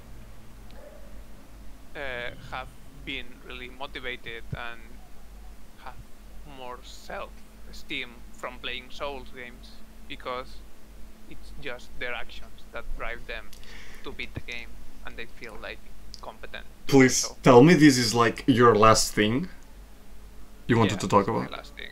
Okay, because this is like such a good segue to the next part of the presentation. It's like, oh, amazing. I don't know if anyone wants to say anything else before we go there, though. I mean, after this setup about this is really well to go into, please go ahead. Okay.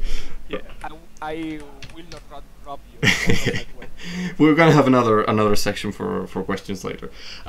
Before we go on though, I wanted to mention how I love that like Dark Souls takes all these pieces of level design and also gameplay and narrative, and like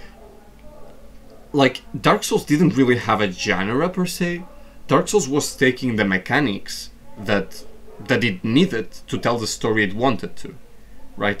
And that's literally my philosophy of games. It's just, you don't just pick a genre and start making a copy of something that already existed. You understand what you want to explain, and then from there you build whatever the game needs to have. And then we made a genre out of it, and we made the Souls-like, and everyone is copying a template instead of, you know, creatively doing things, but whatever. So, as Alex said, people read. Before we go on, Yeah. sorry, Farah. It's about the thing you just said, that Miyazaki did an interview of the philosophy behind the Soul series, and it was like he wanted to convey a certain feeling, a certain sensation, and it was about this, of overcoming the odds, yada yada. And what he said in the interview was that he first came up with the core mechanics and enemies and how the base is going to work in the game, and then he came up with the story that could work in that mechanic and dynamic setting, and that's why Dark Souls has like this kind of narrative, and that works well with the game, because it's based around the game. And we're gonna see. So the narrative is so genius in how it frames things. I'm gonna see that later. But to understand that, first we have to like, okay, so those things like give you autonomy or whatever. But why does a gate or like an elevator, like, what do they matter? Like, because, and we've talked about why they matter. But if you think about it, like Mario also has shortcuts. And nobody really cares about it. Nobody comments on how genius they are, how they let you express your autonomy and escape level and improve in the game or whatever.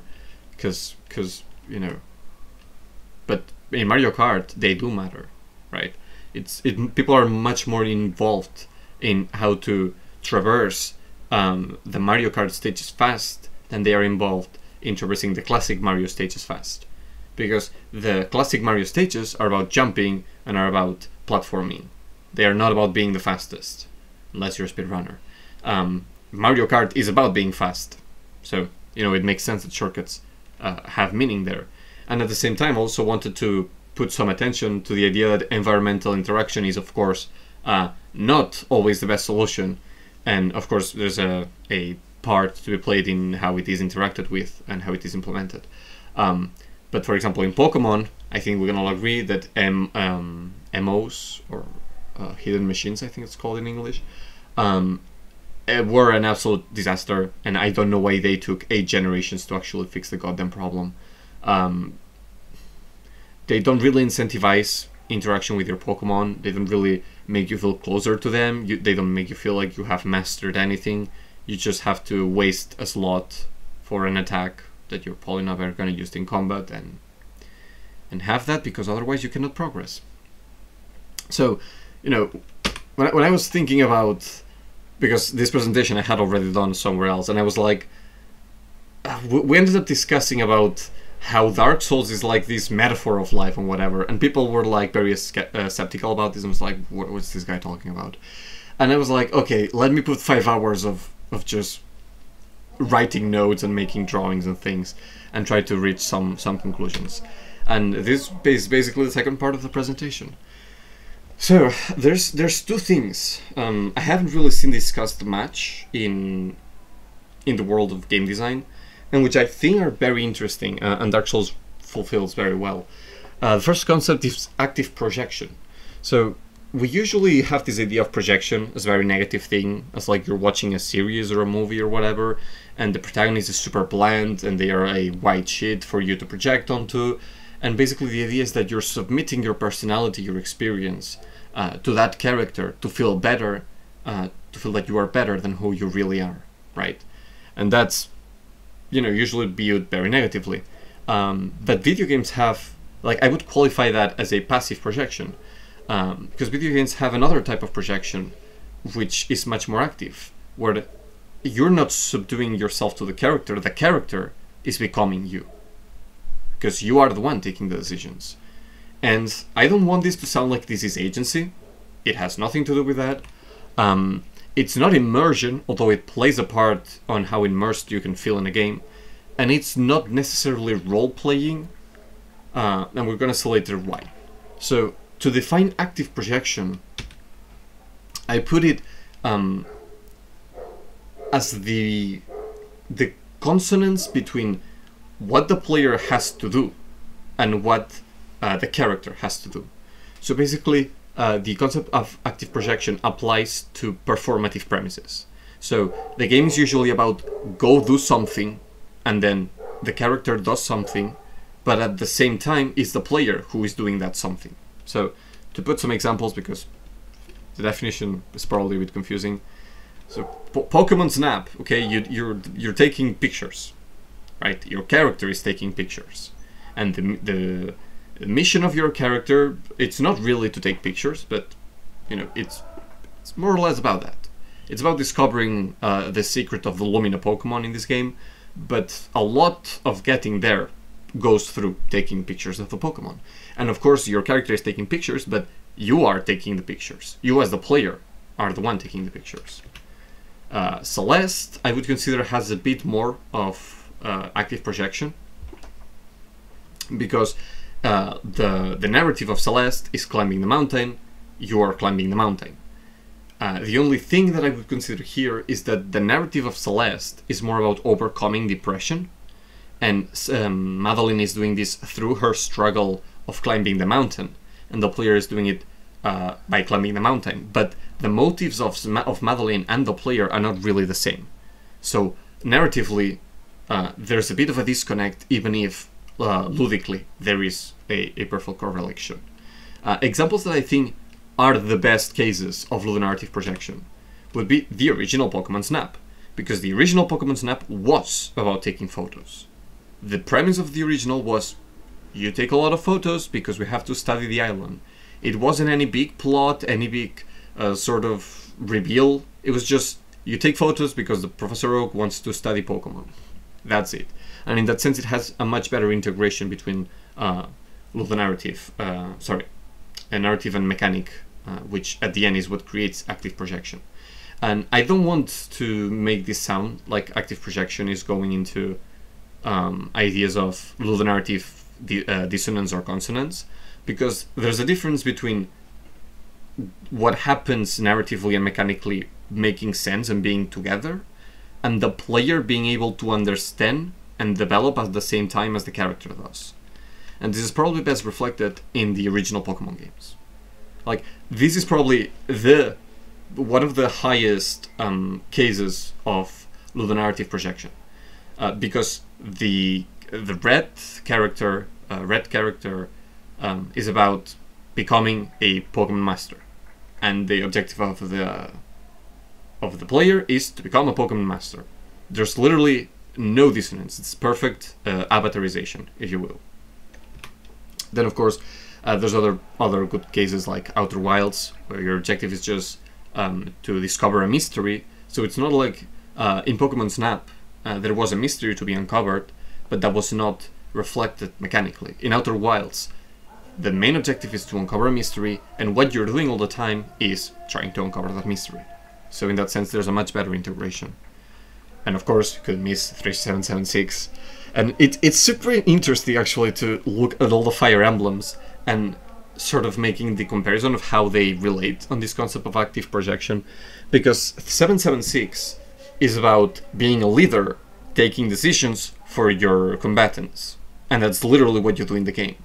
But then you have a game like Path of Radiance or Radiant Dawn, which are about dealing with racism and with politics, trying to reach an understanding between different cultures and ideals.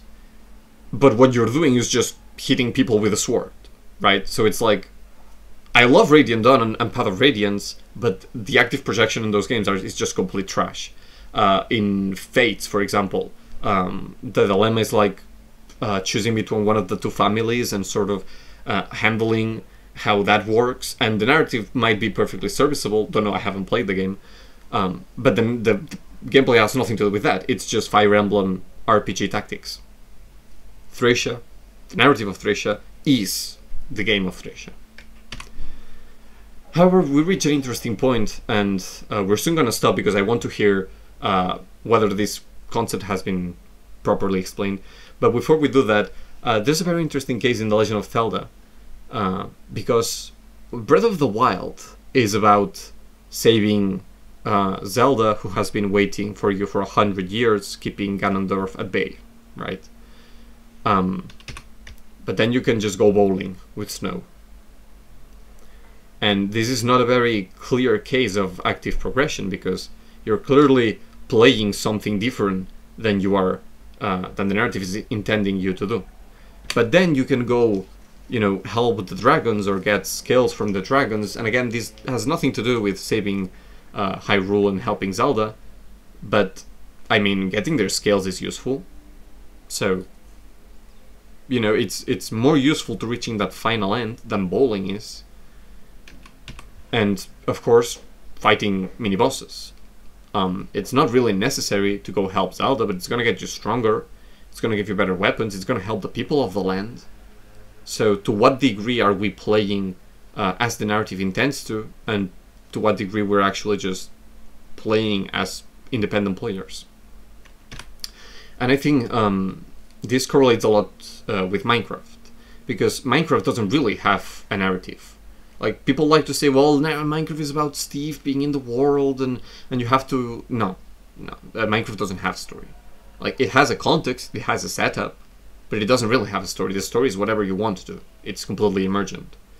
And in that sense, I feel like active projection, a very important factor to consider, is not only how much character and player are performing together, but also how the player is thinking that they have to perform.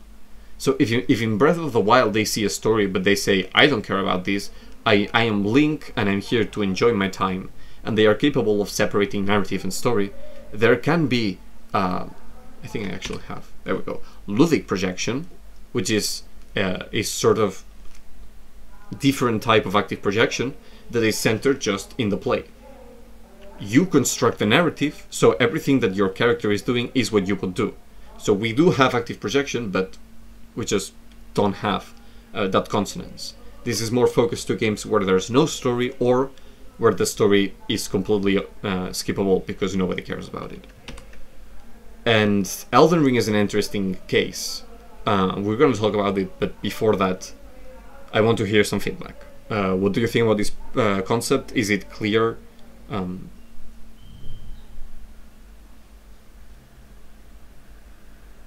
think yes, in the sense that I understand the definition. I understand the difference with narrative dissonance or consonance, as you explained. However, I found like one issue I want to discuss, and that's playing tension. Going back, for example, to the Zelda example you said, I can play Zelda in two ways. In your example, I can actively try to enter suspension of disbelief and believe this is a real role-playing game with a story, and these people are real, and I'm trying to help them, and this is how I can play it, and that's completely fine. Or I can play it as a bunch of dynamics and mechanics interacting with each other and trying to get like the best character. Both options are correct. It doesn't.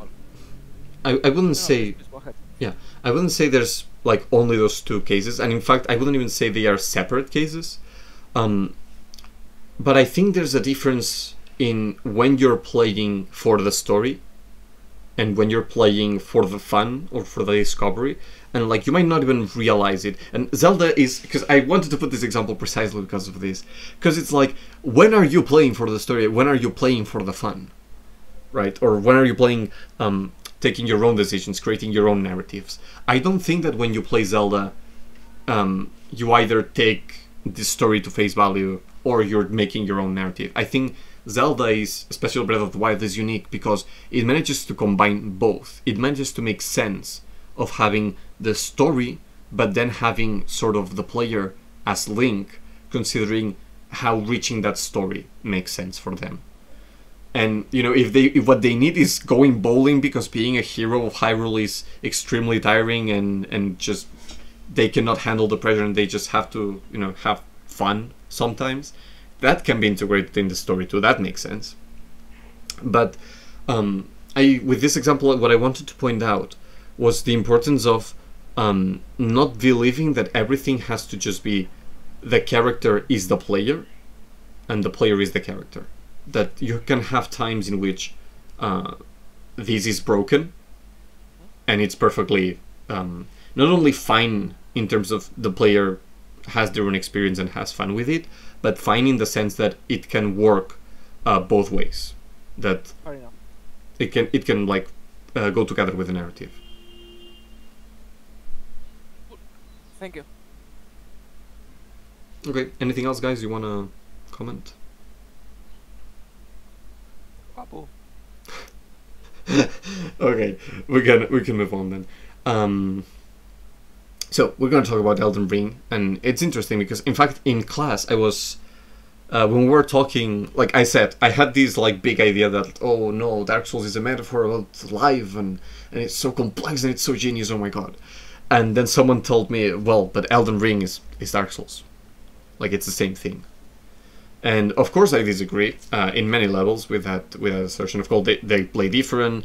Elden Ring, primarily the difference I find is that by having an open world, challenges just become meaningless because you can just, well, not meaningless completely, but like they don't hold the level of necessary thought that you would usually have to put, because you can just run around and escape everything, and there's no way to control that. Like in Dark Souls, if the developers wanted you to have that option, they could give you that. If they wanted you to focus on the challenge and be forced to confront it, they could do that. Elden Ring cannot do that. And the thing is that while Elden Ring is also about finding some bosses and getting their souls and reaching the end and doing things, it's much different in how it's narratively framed, how it narratively presents its themes, and most importantly, I didn't feel like Elden Ring was asking anything of me, right? And there's a problem here in the fact that I had already played Dark Souls. If I hadn't played Dark Souls, Elden Ring could have been a much more meaningful experience to me, But because I already played Dark Souls, all that basis was already acquired, and I already knew how to confront a lot of situations. So when I was playing Elden Ring, and I had to perform, I wasn't really performing. I was just acting out of, I'm not going to say instinct, but out of prior experience, right? And this is the second point that I think is very important to understand active projection, which is that there's a key factor on your decisions being the same as the characters, but also in your decisions being meaningful and being mindful. So your decisions have to come as a result of you thinking them through. So a very clear example would be the one that I gave before. So in this case, when you have to do this task in Pokemon, the task itself does have no active projection, because it doesn't play into the narrative of the game, which is find Pokemon, become their friends, become the best at using them at fight. This is just a core that you just have to do to move through the world. In Pokemon Snap, and this I want to... this is not looking to like the narrative aspect of active projection, it's just how it relates with how you're taking decisions. So in Pokemon Snap, when you're taking a photo, it's not really something you can think through a lot. So Pokemon Snap has a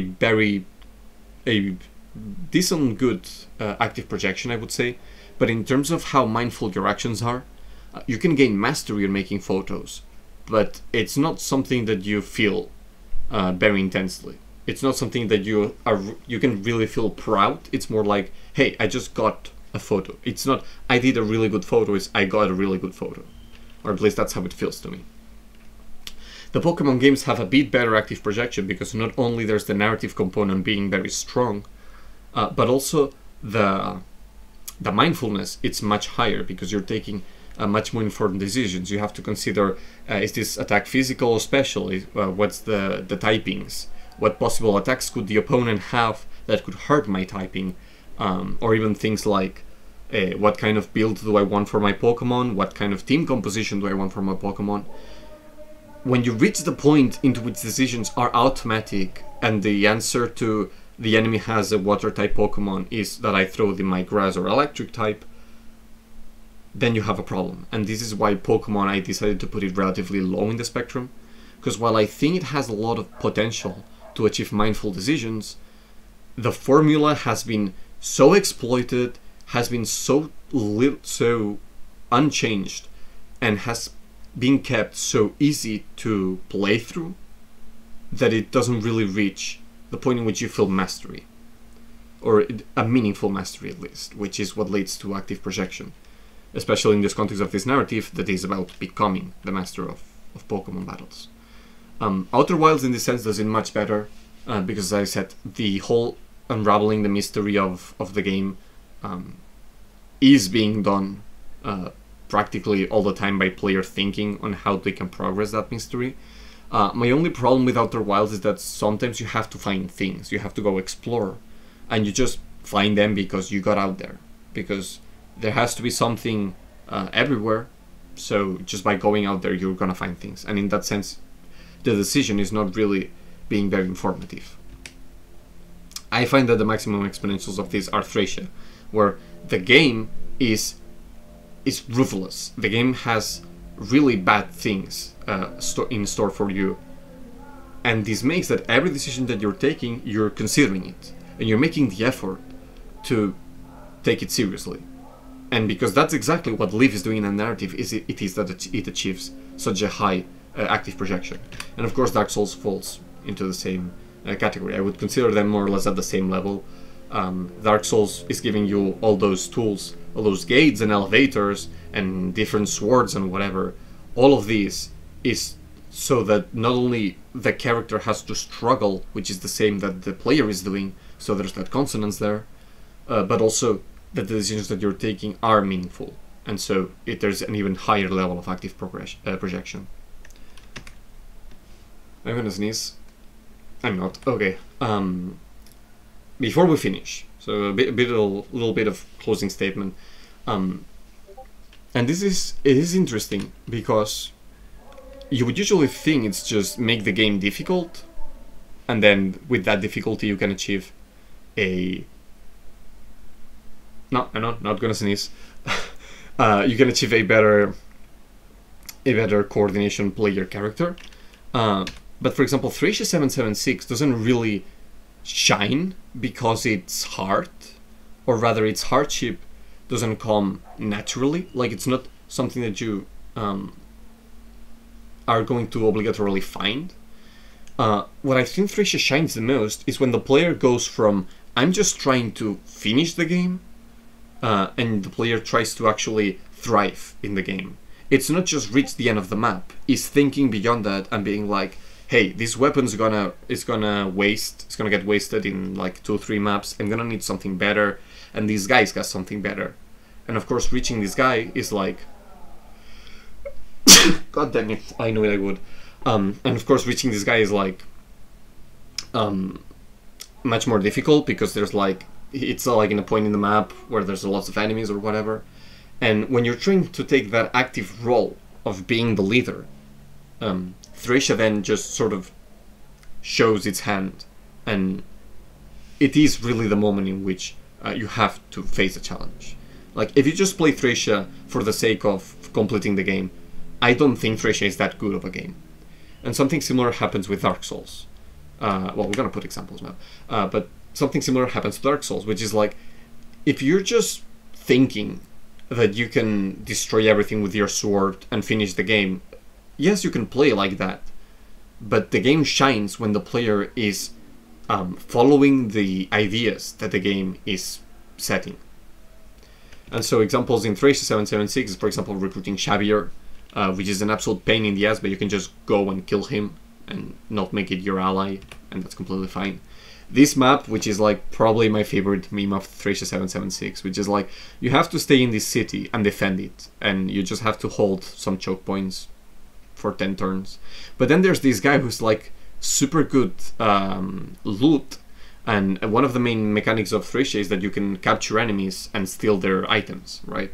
So you want to capture this boss and get his things, and when you reach this point of the map, on the, I think it's the 9th turn or the 10th turn, it's like, there's a link here. Oh, right, to the image. When you reach like 10th turn, like allies come, and you're like, we have more units, this is gonna be super easy, and then your allies start attacking you, and it's like, what the fuck? And like, you don't really have to deal with this if you just stay in the city and, you know, hold the city. But by making that decision and trying to make that action of thriving and being planning for the future, it is when Thracia can really like throw interesting moments to the player. And of course, fighting Reinhardt is a rabbit hole of its own, which I think it's really great, one of the best moments of Thracia. And all of these moments come from that. So looking to Dark Souls, I think that the futility pillar is more of a static component. It's more of a way for the player to make the change and the struggle factors more meaningful. But again, I think that those factors really shine when the player has to face an obstacle, right? It's sort of what I was saying about Elden Ring. I already knew how to play Elden Ring before I was playing Elden Ring. And yeah, they added the crouching attack, and now you can jump whenever you want with a button instead of having to run before that. But like, nah, I already know how to play Elden Ring, actually. So, and because Elden Ring drinks a lot from Dark Souls 3, more than it does from Dark Souls 1, most of the difficulty is just learn the boss, you know, you just have to fight 3-4 times before you memorize all the patterns and you can execute them properly. And that's not really difficult, that's just memorizing things, right? Dark Souls 1 throws you the armor-coated boar, and you're like, oh boy, I cannot hit this guy, what am I gonna do? That is enough of a difficulty peak that is going to ask you to struggle and to find something, to be autonomous, that can overcome that problem. And because Dark Souls, especially at the beginning, is all the time like this, is all the time asking you how to face these difficulties, it makes the game about struggle. Because if you really think about it, and this is where we come back to this idea of narrative, that Dark Souls, like, what is Dark Souls about? Like, it's nothing concrete, right? When we talk about 3776, it's like, it's about leadership. And you very clearly understand that within the spectrum of life, this very concrete idea that it's trying to get through. But Dark Souls, just by embodying ideas of change and struggle, just because, as Alex very well pointed out before, just because Miyazaki wanted to do the mechanical game and then build a narrative around it later, to Dark Souls is literally about anything. Like, people with anxiety can relate to this, not because the game was done about it, but because, like, the integral core of the game clearly resembles what they were feeling. And this is very interesting because, in that sense, Dark Souls can be, like, players can empathize with what Dark Souls is offering them to so many degrees, because so many things in life can just be defined by struggling and gaining autonomy, or causing that struggle to change in some way, for better or for worse. And, like, that's basically the idea of a narrative altogether. Like, literally any story can be understood as a conflict, a struggle that then changes into something else, right? And in that sense, I think that Dark Souls does it beautifully, and it really helps, make the game accessible for everyone at an emotional level, because everyone can understand what it is to have to kill Artorias, right? From both a play perspective and an abstract perspective. So, to close this small segment, we're not really reinventing any wheel. I'm not gonna say this is gonna change, like, design perspective forever, oh my god. But, art, and if you've been in my presentation about art, is about reaching a meaningful emotionality with another person. And, we cannot expect to be able to do that in one specific way. So, I feel like the more layers we can have to achieve that connection, the better. And being able to have, to make considerations about active projection, and about how we're going to frame our narrative so that our player becomes more engaged and more invested in what the game is trying to convey, is one other layer that we can indeed add to improve the quality of our games. So, now we're done. Thank you very much for coming, and if you have any question, any comment you want to do, great moment would be this.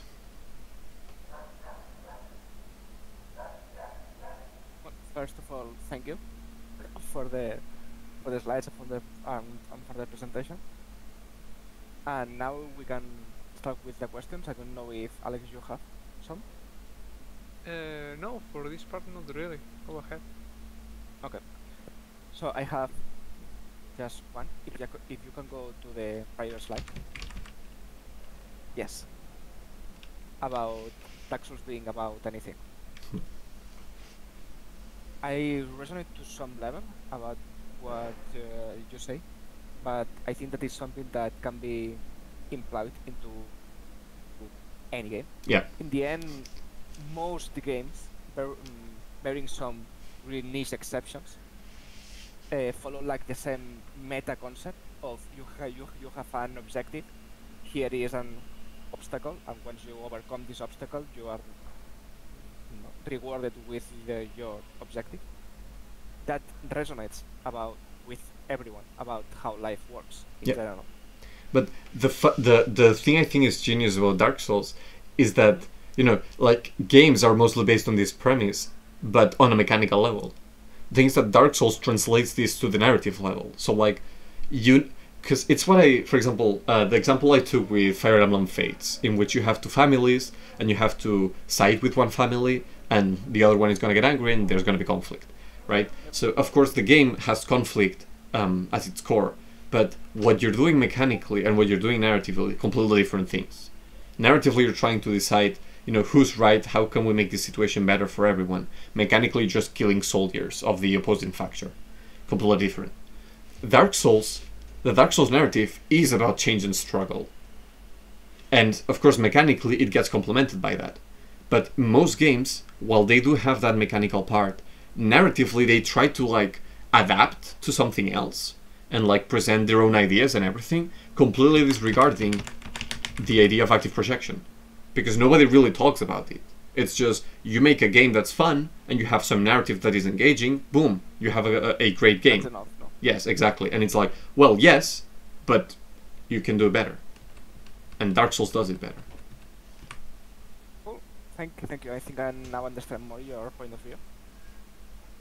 And actually, the conversation that we were having yesterday about how difficulty, yes, I'm bringing this up, how difficulty, like, I think is better regulated. If you want to give various options on how to regulate difficulty, there should be the developer option, which forces you to play the game in a very specific, in very specific settings, not in a very specific way. And then you have the way of just regulating everything and being like you could even do like enemies have more health, I do more damage, I don't die, whatever. And I think that's because of literally this light. Because if you reached the point in which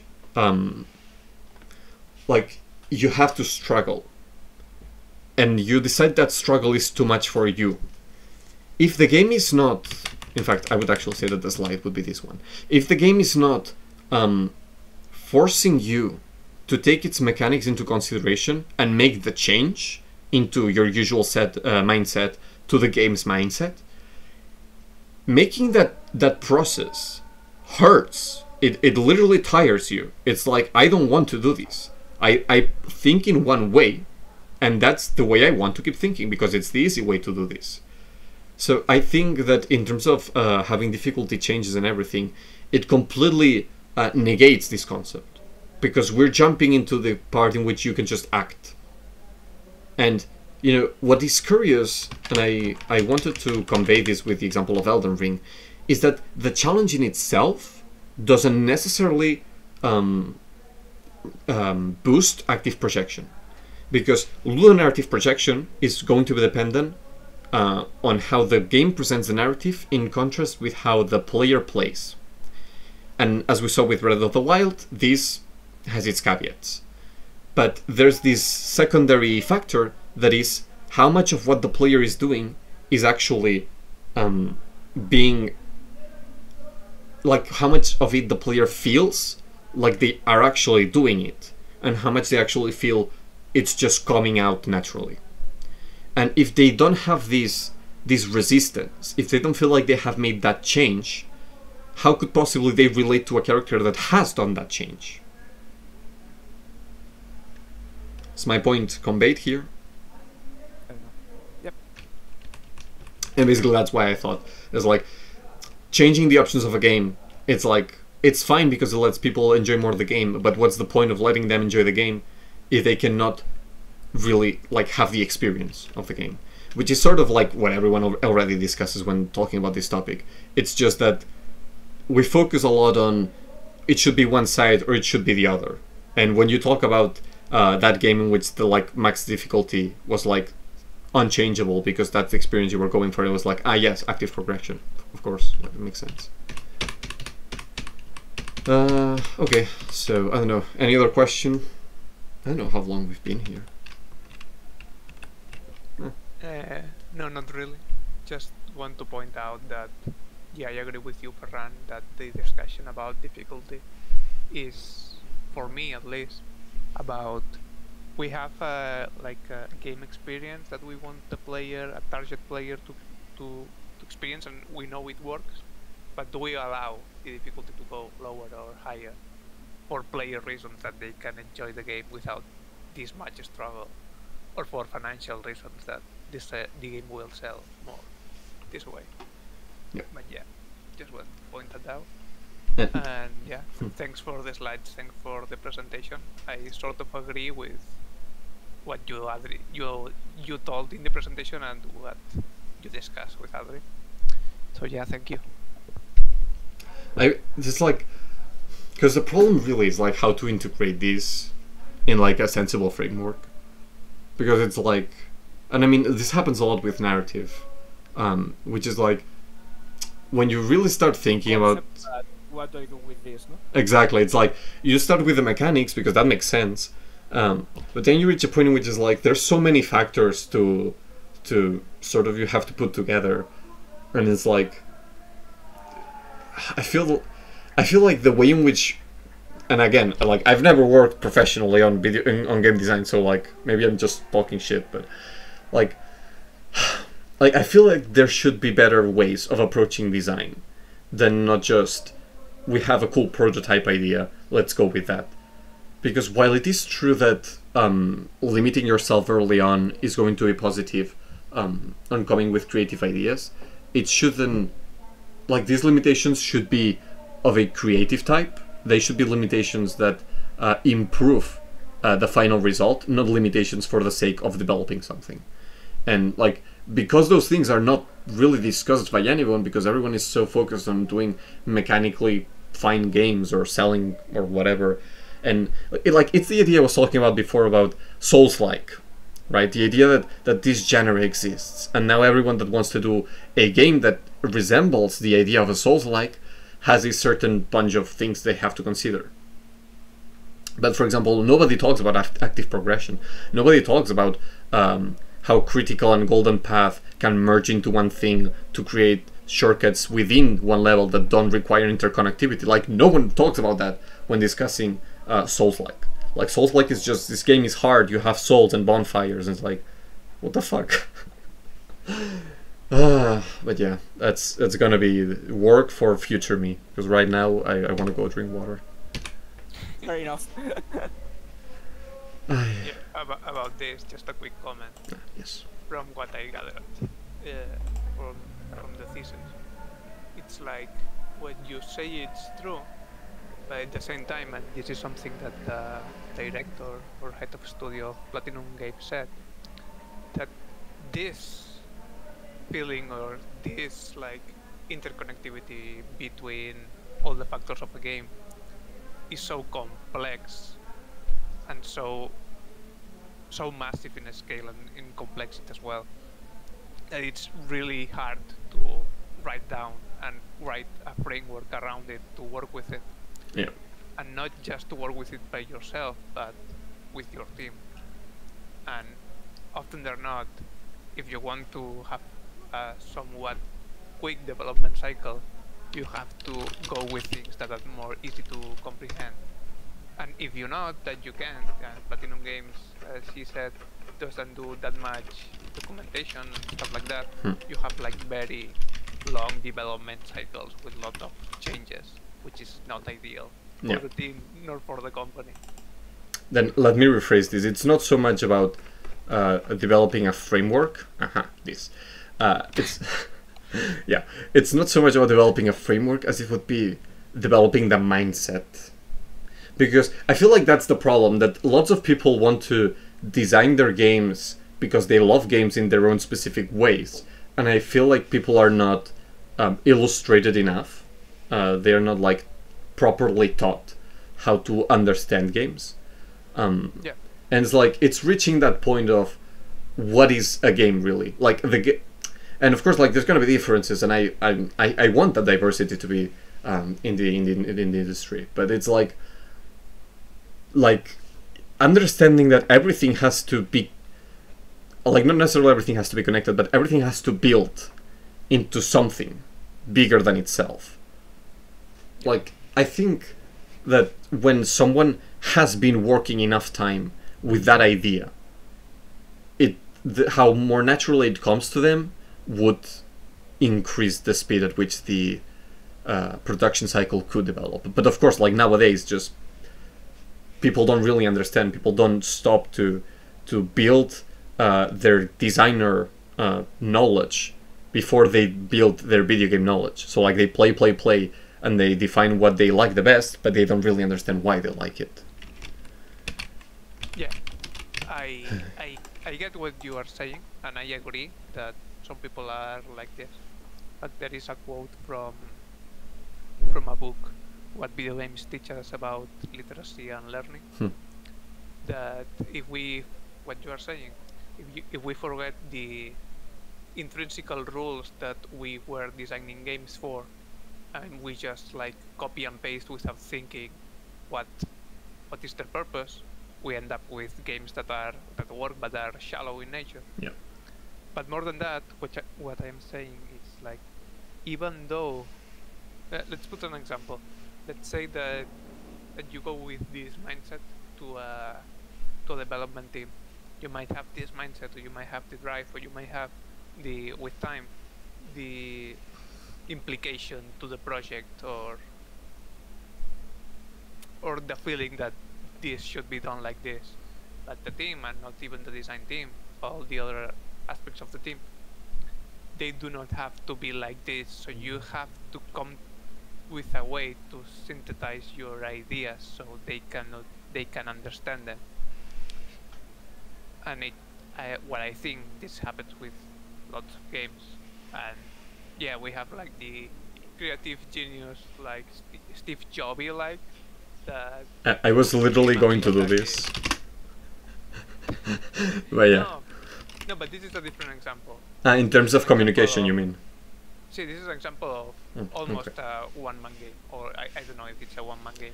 You Not completely, but yeah. Not completely, but really small team, right? Like Toby Fox did mostly everything, and I think animations or music. I know there was like a minor part that he borrowed help from someone else, and they like did it together, but mostly everything is Toby Fox. Yeah. Yeah. Well, what I was saying, basically a one-man development game with like some extra stuff. And now it's in this case it's very easy to do what you were saying because it's all on his mind. Exactly. And he doesn't have to convey it to anyone else besides the game. And the game is already conveying that. It's really hard to do it to another one that has to do a feature or whatever for that product and doesn't have like that mindset. Another example that comes to my mind is like Stardew Valley. It was like done by one guy, but he really had a vision for the game, and no other farming game, or I don't know what's the name of the genre, has even come close, because it has that just like that sense of wholeness. Yeah, there's not that barrier of communication, because you would usually have to like give up detail in exchange for a fast development or fast iteration. Or not even fast, but comprehensive. Feasible, comprehensive, yeah. That's my point of this. I might be wrong, I don't know. No, I totally agree. And I mean, I felt this when working in university with other people. So imagine like at a studio where you're actually trying to risk money and your stability to produce something. And this is also why I like Toby Fox and Dan Salvato and these more smaller teams that can like create those more personal things. Because like that, it's about finding people who can share your vision so that you can surpass that barrier to begin with. Yeah, exactly. But yeah, nothing else from my side. Developing games is hard. No, nothing new here. No, it's really easy. Don't worry about it.